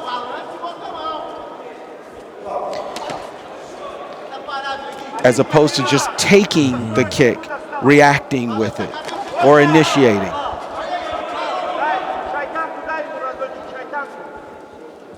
This space, there you go. This space where there's no technique actually hurts Mendez because he has to use the last 22 seconds to get ahead on the scorecard. But the challenge when you're facing somebody as good as Delgatov, of course, is when you get into exchanges like that by trying to use it too quickly. But a very, very nice adjustment in the early round. A great adjustment for him. Delgatov has scored with almost every kick that he's thrown, so it's a weapon for him. But in this round, we did get a chance to see Mendez change the scope of the fight for him. Yeah, and between Mendez and his team that traveled all this distance, that is a win for them. They didn't win the fight, they didn't win the round, and they don't win the fight. But there's a win in that as an artist and as a combat sportsman to make that adjustment against such a good an opponent.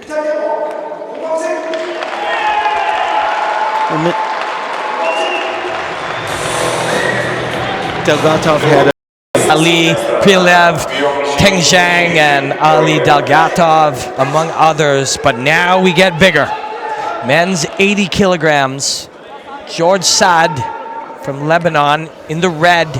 Myungjin Kim from Korea in the blue. And we've seen Korea look good for the last 2 days here in Sanda competition. And he goes with the cradle and gets the partial takedown.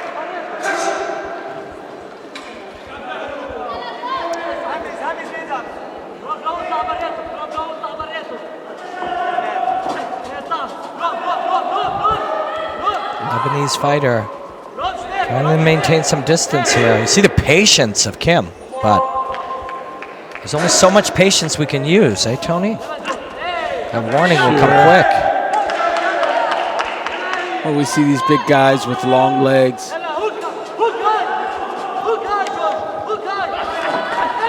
They weighed in at 80 kilograms or less. Beautiful rotation. So he used his momentum to take him down a second time now. Myungjin Kim ahead.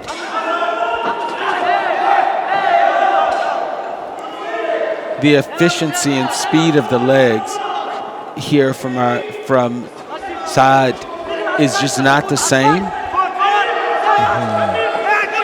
But there he catches the kick and he might get it off platform. How about that for our Lebanese fighter? And as you pointed out, and we've seen, you were with that off platform, you are halfway to winning the round if you can get a second, but the body lock takedown from Myungjin Kim. And so a beautiful technique by George Said, but Kim ahead now.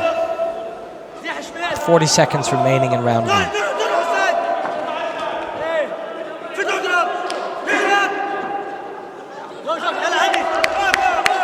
You really see with the combination of the fluid combination of striking and wrestling. Oh, and the head kick scores for the Lebanese fighter. And then Kim takes him down for a point. But it's close. Very close in the last 20 seconds, and you can hear the Lebanon's corner.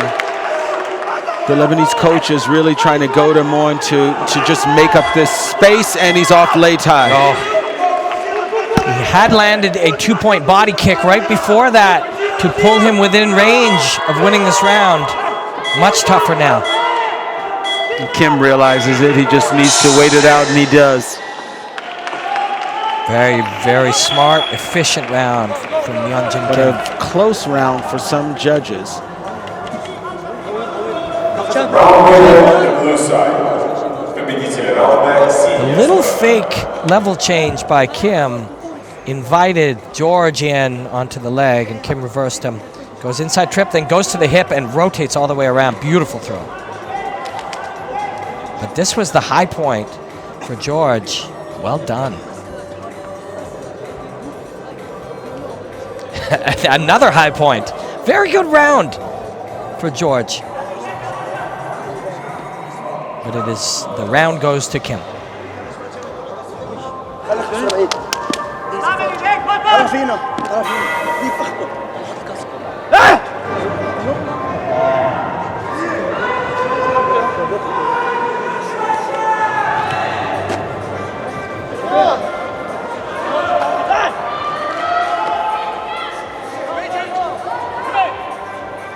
Tony, my Lebanese and Korean skills are very lacking, but our audiences at home cheering for their fighters can get a little bit of insight there into some of the adjustments.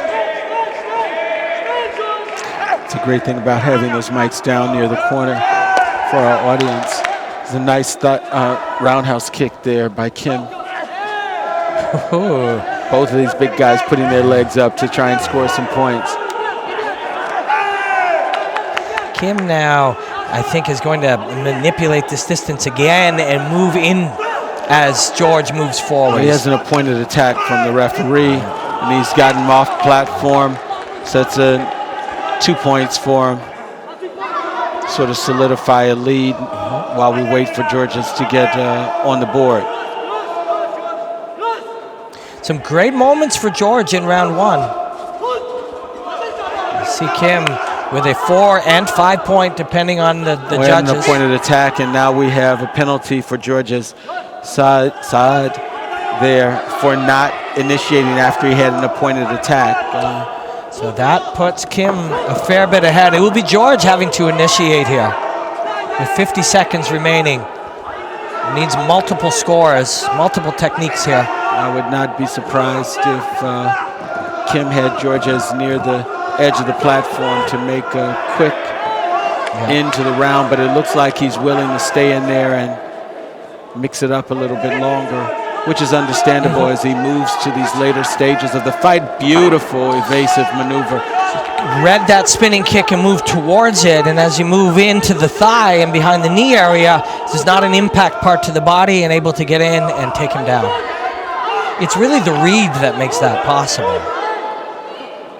The awareness. We're closing in on the last. Both fighters off of the platform.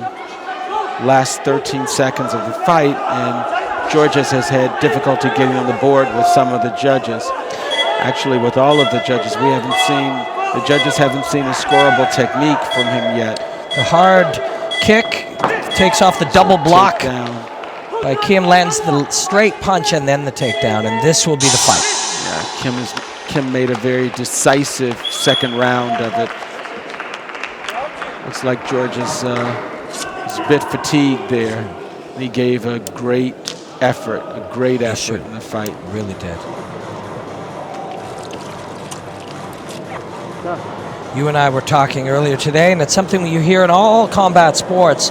We've seen close decisions in rounds, and when you were a competitor and as a coach and if you're advising other fighters, you say it's your responsibility to make the point that you won that round. Kim very much did that. Yeah, Kim won a decisive round, in fact. And in part, that was such a competitive first round. Georges spent a lot of energy, and he didn't have the same energy level there for that second round, and that played a big part of not being able to get on the board. Let's see some of the kick to get in deep and then push him off. It's an easy push off because his legs were just tired there. He's tired.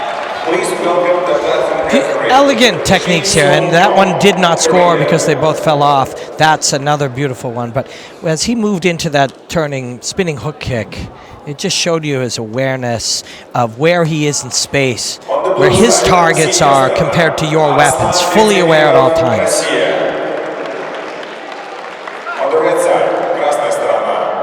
Uzbekistan, Sultan Shiriev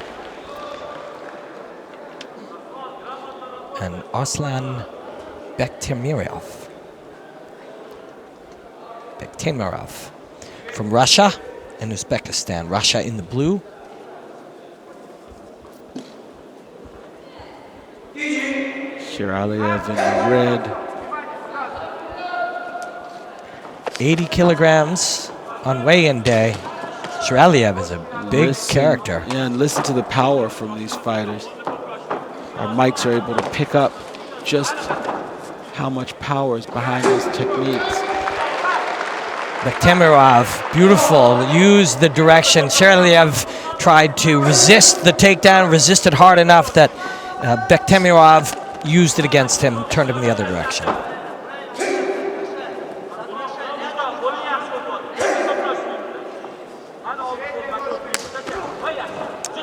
Kick caught by Shiraliev. Bektemirov from Russia is ahead. Significantly ahead now on our scorecards. Ooh, and touches with the left kick to the head for 2 points, and then off platform, I believe, for 2 points. Yes. That is how you put 4 up real fast.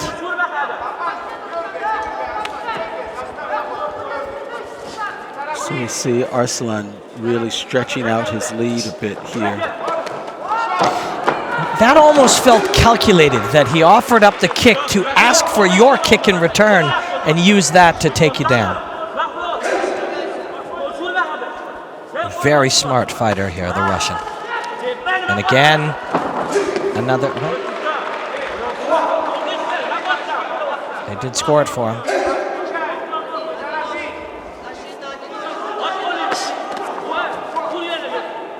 He's so comfortable on one leg. Yeah. That's what we talked about earlier. We would see with some of our experienced fighters.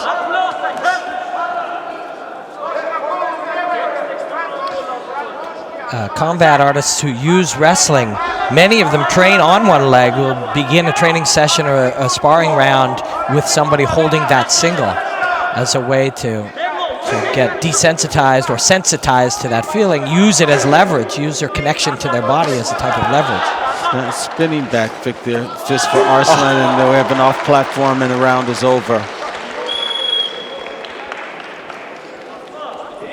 Very smart round. Раунд winner, blue side. Победитель раунда, синяя сторона. Смотри, Арслан, очень легко, у тебя все получается. Легко кидаешь все в него, понял?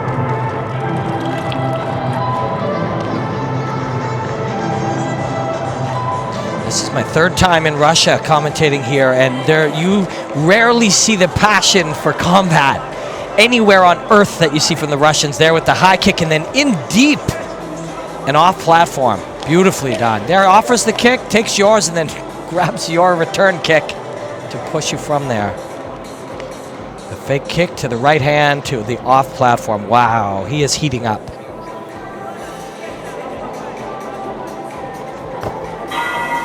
And Kazan, Russia is a beautiful city. It has been a gift to be here with you at home and with you, Tony, on day 2 of Sanda, here at the 14th World Wushu Championships. Все, побежал.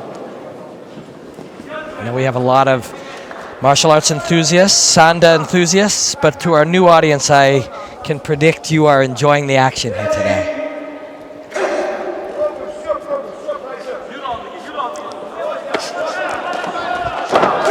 As we start this second round, we see Arslan really loading up here, and so I wouldn't be surprised if he just continues sort of an onslaught here of technique. There's again an attempt with a spinning back fist. Shiraliev gets to his back, but he drops his hips. Bektemirov drops his hips, and there's no throw. He's so comfortable out here right now.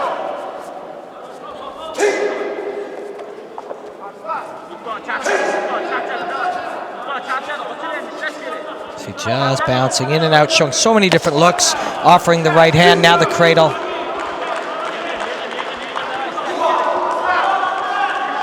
And he has plenty left.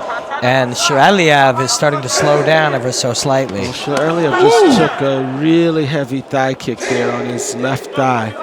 So we might not see as much bounce in his step there. He just took a glancing right kick to the head and off the platform. Bektemirov now has taken him twice off in the first round to win that round. And now looking for a second, or he may pull ahead on points.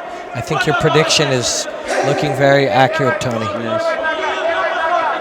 We're only 50 seconds in, and he just grabbed the kick but lost it on the takedown, and we may be very close to the point differential. Yes.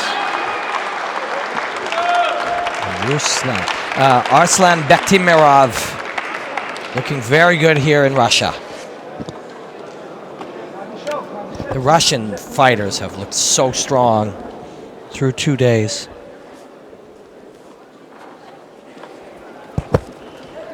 I agree with you, Robin. This is another example of Arslan actually has another gear he can kick into. Winner is the blue side. We'll see it tomorrow. For our friends who have not had the pleasure of coming to Russia, combat sports here is one of the key true loves of this country. You can see that in the Russian fighter here. Turning side kick, glances, right hand, moves his head off the line, and then goes straight in with the 2 arms. And here behind the thigh to take him down. I'm looking forward to seeing that next gear. Kazakhstan. On the red side, синяя сторона, Domenico Stabile, Italy. Domenico Stabile from Italy in the red, and Mumu Abdel Hakim from Algeria in the blue.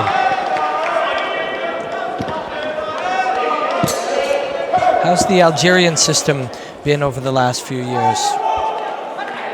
Well, they've brought some good competitors here. Some of these countries that don't have a lot of Sanda competitors, and every country only has fighters represented in certain key weight categories, and here in the heavier weight category, as we will see, they bring really versatile fighters. Controlling the head and rotating him to pull down or snap down to get the hand to touch the mat. And you said versatile, we've seen, oh, and he goes down, but will that be no points? We've seen some strong wrestling already and some great kicking from Abdel Hakim. And Domenico just lost a point there. Oh, no, he didn't. Just stop the fight. Reaches through to tap the knee.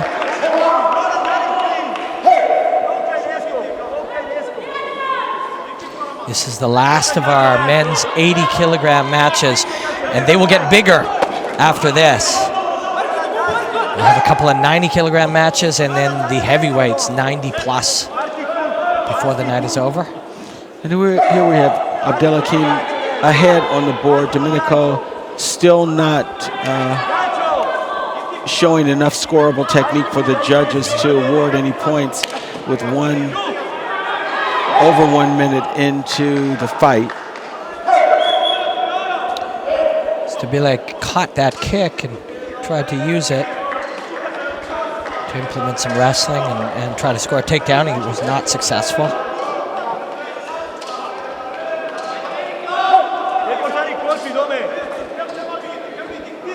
Right hand nice and high on his chin. Just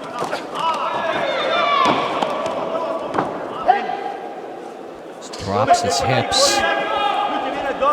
Abdel Hakim able to get his hips down, gets his hips back there.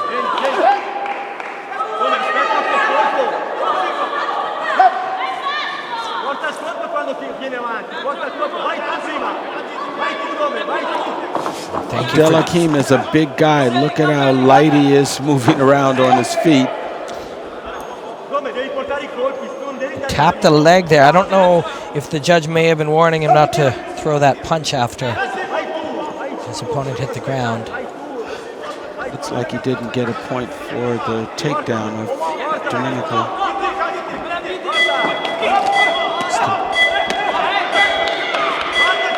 Stabile forced to cover up there as he couldn't see where the punches were coming from.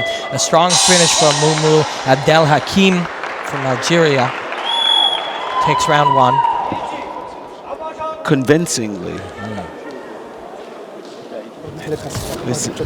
Round winner, blue side. Победитель раунда, синяя сторона. The kick and the straight left hand behind it as the right foot touches the mat and rotates him around with the trip. And here, both grounded, no points. There, the knee tap. Beautifully done. Now pulls on the arm and another knee tap. And one more.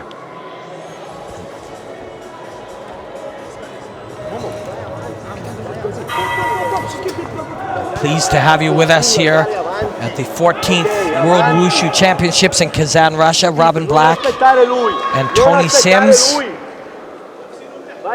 Round two of this men's 80-kilogram match. And that time, Stabile able to put some pressure and get the takedown. And so he's on the board for the first time in the bout. If there was any doubt that he could execute a successful technique in his own mind at all, there is no longer anymore. Abdelhakim just attempted to go on his back for a throw, but he actually lost a point there. So hopefully this will see some momentum behind Domenico. He's just tried to initiate that same throw we saw in our playback, and good job for Domenico being able to neutralize that. So already we see a little bit more strategy that has him around early on in the round, although he just received a penalty for clinching. And he's trying there, in wrestling, the sport and art of wrestling, your knee can touch the ground to execute a takedown, but in Sanda. No, that was a costly touchdown for him, so he went from being ahead on points to now being behind on 4 judges' cards. The arm drag there attempted by Abdelhakim to get Stabile moving and then maybe try the knee tap again. But Hakim from Algeria ahead now in round 2 after winning round 1.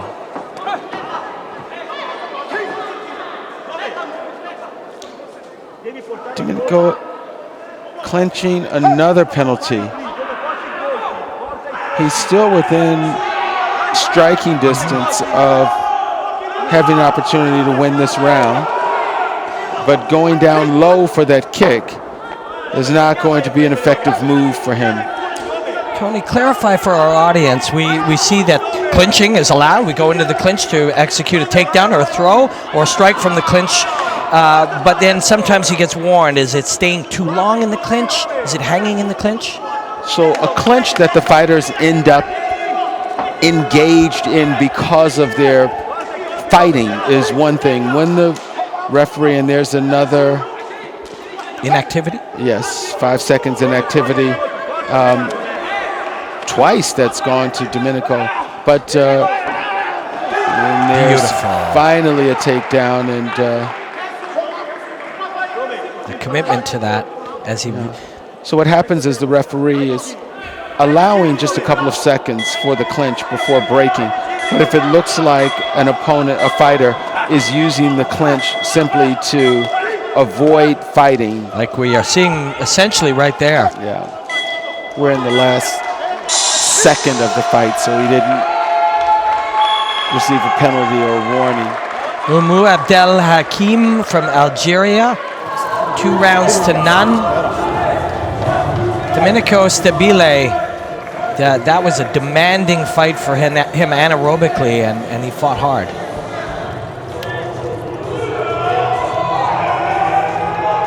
Great action here on day 2. The 14th World Wushu Championships in Russia. If you're joining us on the Wushu YouTube page, I hope you're enjoying the action.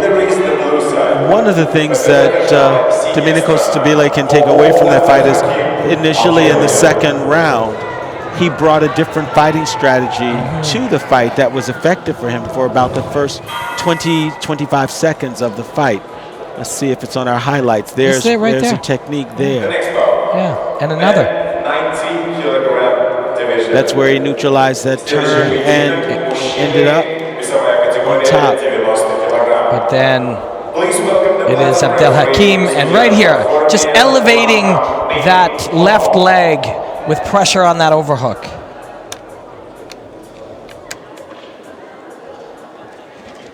.90 kilograms. Our first fight in the 90 kilogram fight. Joseph Peter Noon from Australia. Rajinder Singh from India. I'm not a mathematician, Tony, but 198 pounds or under, that's a big man, or 2 big men right here. They'll be able to generate a lot of force. I've been very impressed with the Indian team. There's something visually pleasing about their style. Well, we saw Singh fight yesterday, and he's quite an active fighter for a tall guy that's in a heavyweight category. You see him using both his hands and his feet and willing to move around. They seem to be very complete. The team, the Indian fighters that we've seen so far, including Singh from yesterday and now here through 30 seconds of round 1, they seem to be very complete fighters. Well, yes, we've seen examples of very complete fighters so far from the team.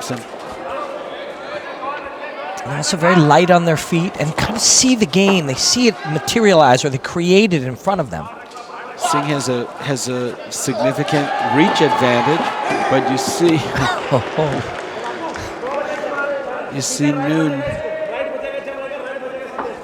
willing to get tangled up in that reach, because if he stays outside of it, he'll never score any points. So he's got to work his way in. It is counterintuitive to what we see. You know, typically humans want to protect themselves from being hit or burned or touched from things that damage them. But it's counterintuitively that, as you say, Noon must move towards the fire, because if he stays out here, he can't reach his targets. You can see Singh's able to reach in with a thigh kick. He's able to reach in with a roundhouse kick. He comes over with his right hand. He's able to stretch across that distance to score. And that's what we see now. Noon has not made it onto the scoreboard yet, where Singh is. Now here we have 5-second penalty for Noon. From the time that we touch something hot as a child, we develop the awareness to move away from danger. But Noon has to override that, and you see him doing it. You see him trying to move towards the danger to get this position inside tight where he can do some work. But Singh, so skilled with his reach and his length and his skills. There's one for Noons. One judge saw him scoring that right hand. Oh, a couple judges did. But clear round for Rajinder Singh.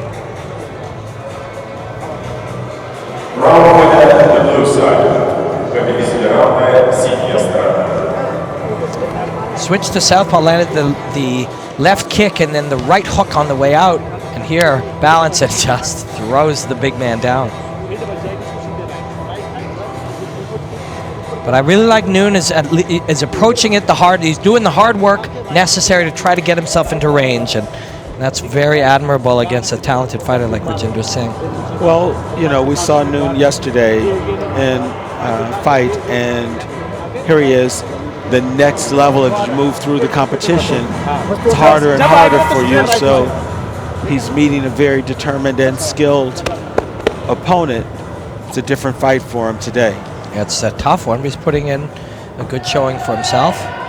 But a tall mountain to climb here, figuratively and kind of literally. I guess there's no such thing as kind of literally. No, Singh is a tall guy. And he moves well. Oh, yeah, light. When he does switch to that right-hand forward stance, he has fired the left kick almost each time. Let's watch if he does it again. Nice hands there from Noon. Singh landed a right hand as well and then tucked a left kick up into the armpit. So here Noon has decided to rely on his punching skills, and he's made it to the board, which is a good thing for him in this round two. Let's see if he's able to stay with the strategy. Moving into that tough danger hot zone. There you go. Great hands again from Noon. And we saw that yesterday from him. It seems to be one of his strengths so far through this beautiful roundhouse kick. Singh can fire this low roundhouse kick from his front leg. Watch for the left kick, yeah. Twice. You saw the reaction. Noon. He is taking hard shots here, and he's showing a lot of courage walking into that fire and firing himself.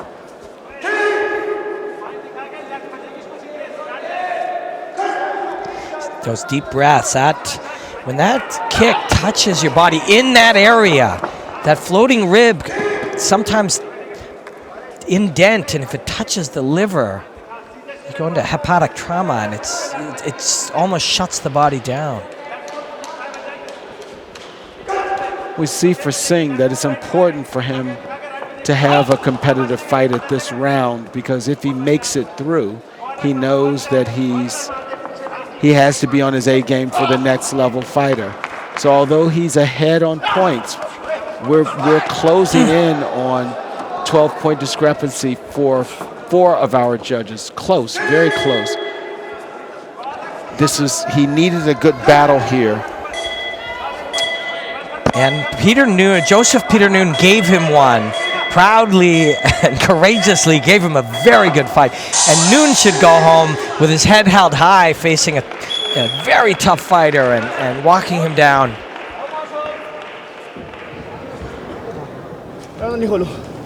ऐसे time में लग जाती है उल्टी सीधी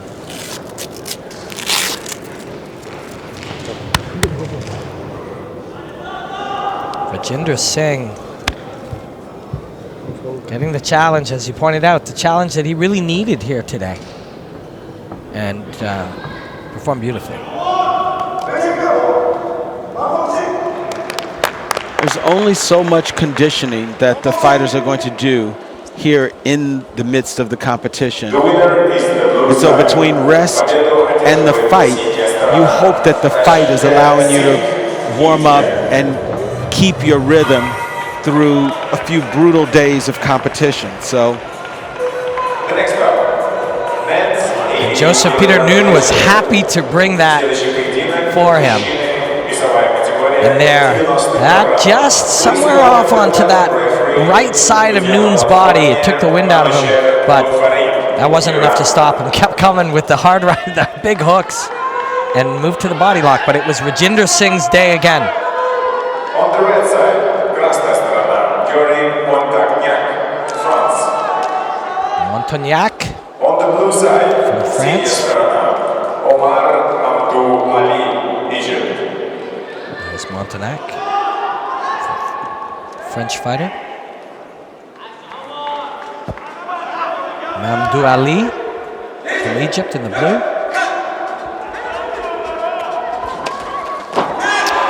Caught kick, punch with the right hand, and took him off his feet. Tony, that's a new rule, being able to stack those points that way.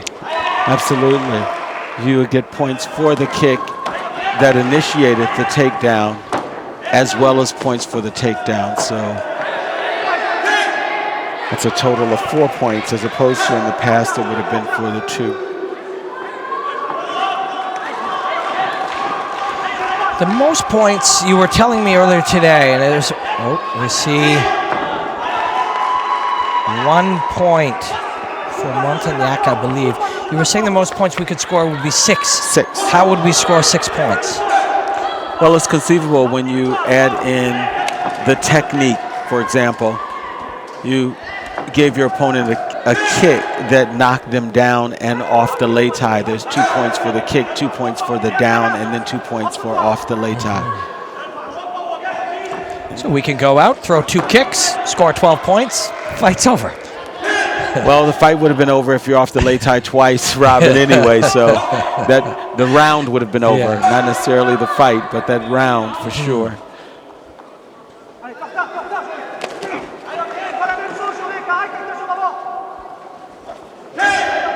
So the Egyptian, Mamdou Ali. You see Montagnac listening over to his corner as they coach him while he's in the clinch, turning, hoping that they'll give him some insights to how to take back the advantage in this fight.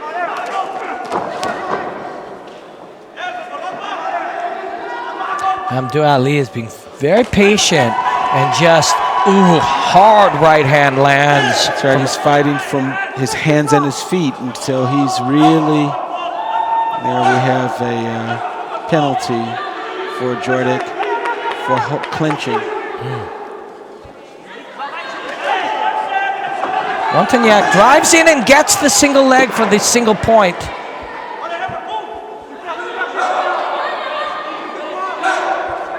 Very different body types between these two. One guy that's long and lean, another guy built like a tank. Fire hydrant. He's been able to use that to his advantage. It takes a lot more effort for Jordik to really get into that clinch and take Mahmoud Ali down. So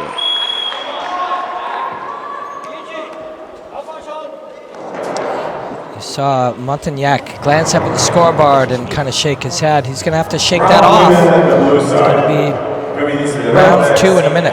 That's the first time he's able to see what the judges were seeing in terms of his fighting. He saw that only one judge scored him ahead. That was really 6-5. So he's disappointed to see. He knew that it was a tough round, but he's not sure what the judges saw until that moment. Saw his head snap back. He landed an uppercut as he was being hit, but there a beautiful entry to the single and just drove down and took Omar Mamdou Ali down. So he had some moments of good success. تحط ايه؟ بص عليا هوك شمال وراها ايه؟ يمين على اخرك 4 هوك ايه؟ وراها ايه؟ يمين 4 هوك ايه؟ Round 2. It's got to be grueling for some of these fighters to start out at 32, 31 other athletes and work your way through to the finals. Coming in here with injuries and things that, you know, we don't even see or know that may not have even come from. Nice catch and a lot of effort to get him down, but there we see Montagnac able to earn 1 point on the board. Looking for another, but can't get Ali off the mat. So he sacrificed his own point there while searching for 2. He's using full body feints and feinting some kicks. But this is the fight that Jordic has to take. There's nothing to lose, only to gain there. He's down 1 round. He has to mix it up with Ali. He's seen what Ali has. He knows that he is scoring off of his feet and his hands. 2 sides, 2 roundhouse kicks. Clear sound. Made contact cleanly with the targets. There's one. Yeah, and the judges saw one there for Jarek, but he is taken down. So Ali gets that one back with the takedown.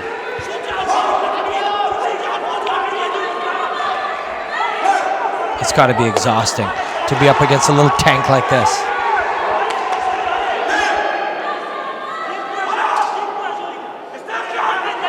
The great thing about Ali's movement is while he's very, very solid there, his physique is very, very solid, he's earning points not just with his hands, but with his feet and his hands. So he really has some weapons there for a solid guy.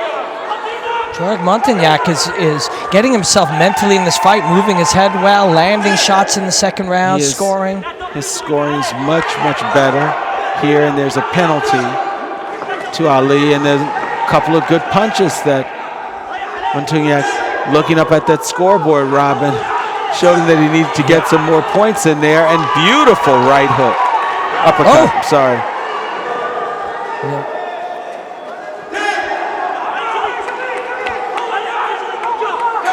Under 30 seconds remaining, both men feeling it. You see a little bit of determination there for Montagnac. He tried to get that throw and actually ended up sacrificing a point. And for Ali getting that extra point there and landing with his full weight on top of us, starting to fatigue, man, that could be the difference. It's hard now, 12 seconds remaining. We need a couple of those 6-pointers. Yeah, fatigue has worn him down. But a valiant effort in round 2 by Jarek Montagnac.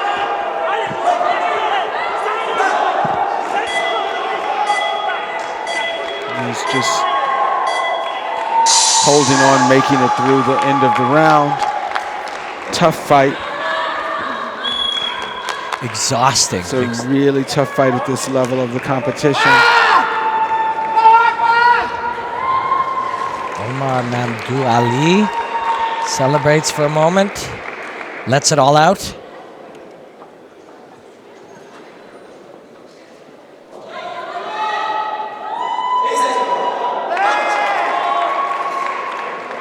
That was a grinder of a fight. Winner is the blue side. Победу одержала синяя сторона. Ali, Egypt. So, Tony, there will not be as many men in the heavyweight division. There aren't that many giant athletes doing Sanda or any sport. But we've got two big ones coming up right here. 90-кг division. Следующий поединок мужчины, весовая категория более 90 кг. Has been here before. He's always a treat to watch on the Sanda, and if I'm not mistaken, I'll have to look, but Yusuf has as well. There's action from our last fight. Montagnac and Mamdou Ali.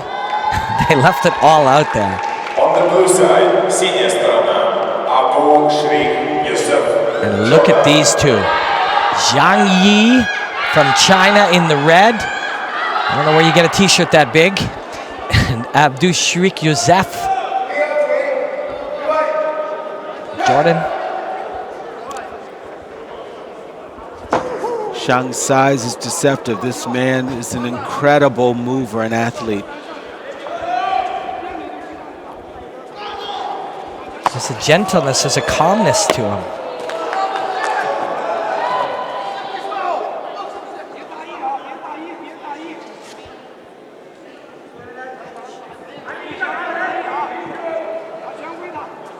You'll see some chaos on the outside, but there's a stillness inside. You can see it in the way he's expressing himself.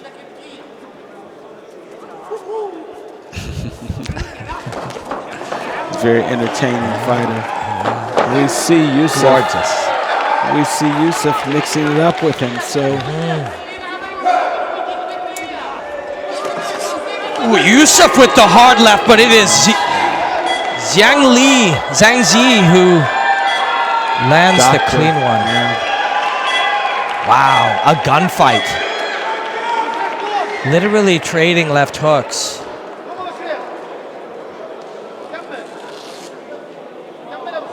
We're gonna get a replay of that.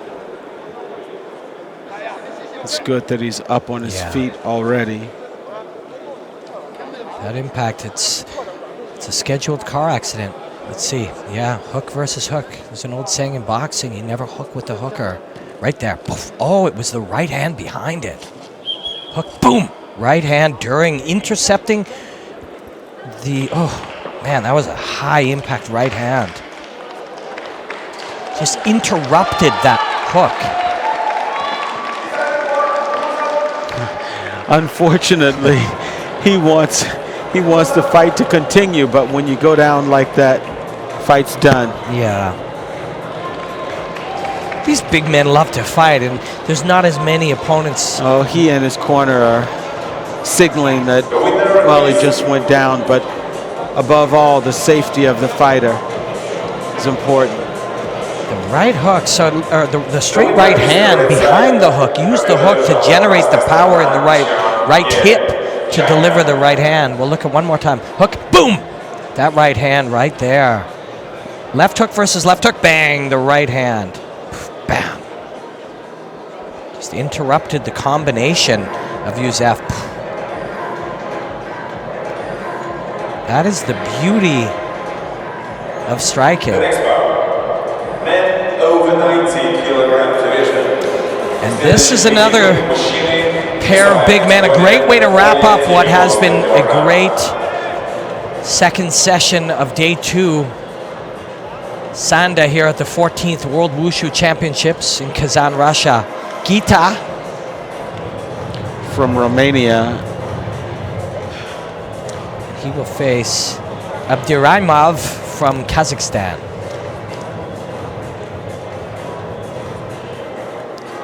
Abduraimov is in the red, and there's Gita in the blue from Romania. You have reffed the heavyweights many times. I have. I've actually reffed Zhang Yi before. Gita and Abduraimov don't come to mind, but there have been a lot of fights over the years. It's a treat for our audience because this is the first day of competition for our 90-kilogram fighters, so we all get to see them for the first time here. Abdiremov in the red from Kazakhstan. Daniel Florian Gita from Romania in the blue.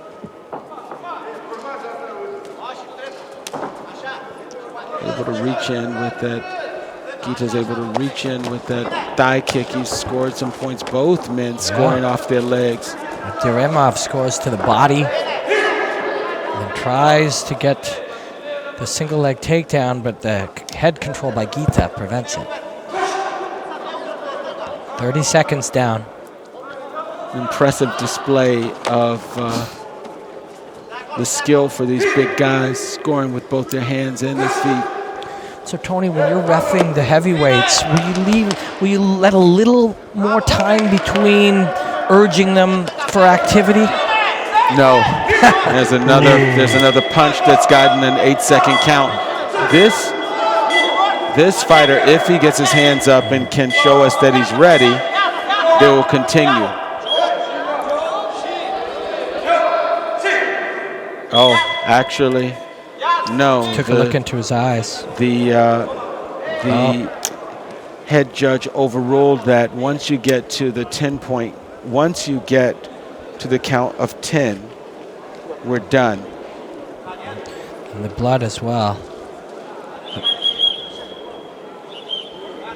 So who would make that call right there? The Sanda head referee made that call. Observing that at the 8-point when he asked him to put his hands up. Or are they just dealing with the blood? Well, it looked as if they were just, he had him in his, they're saying finish. The corner wants the fight to continue.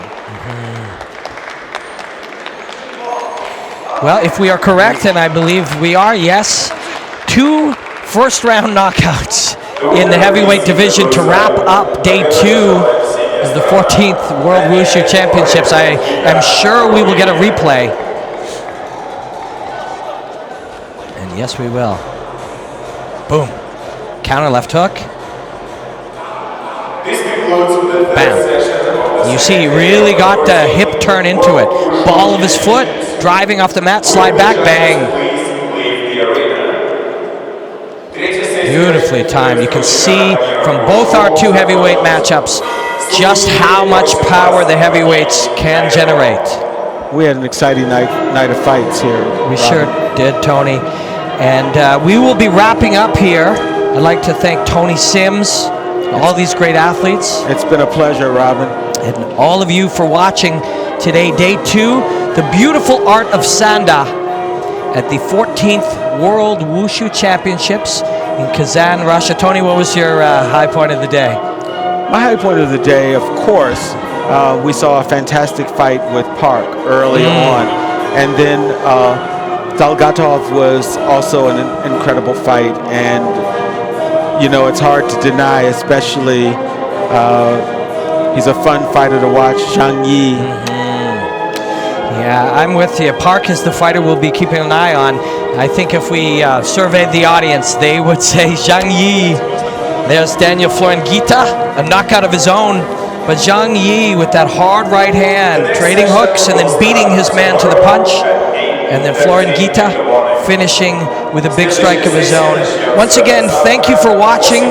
It's been the 14th World Wushu Championships in Russia, day 2. Thanks again, Tony. And we will see you tomorrow. 8:30. 8:30 a.m. Russian time tomorrow for the first session of Sanda. Then we will have Tao Lu in the afternoon, 2:30 p.m. Russian local time.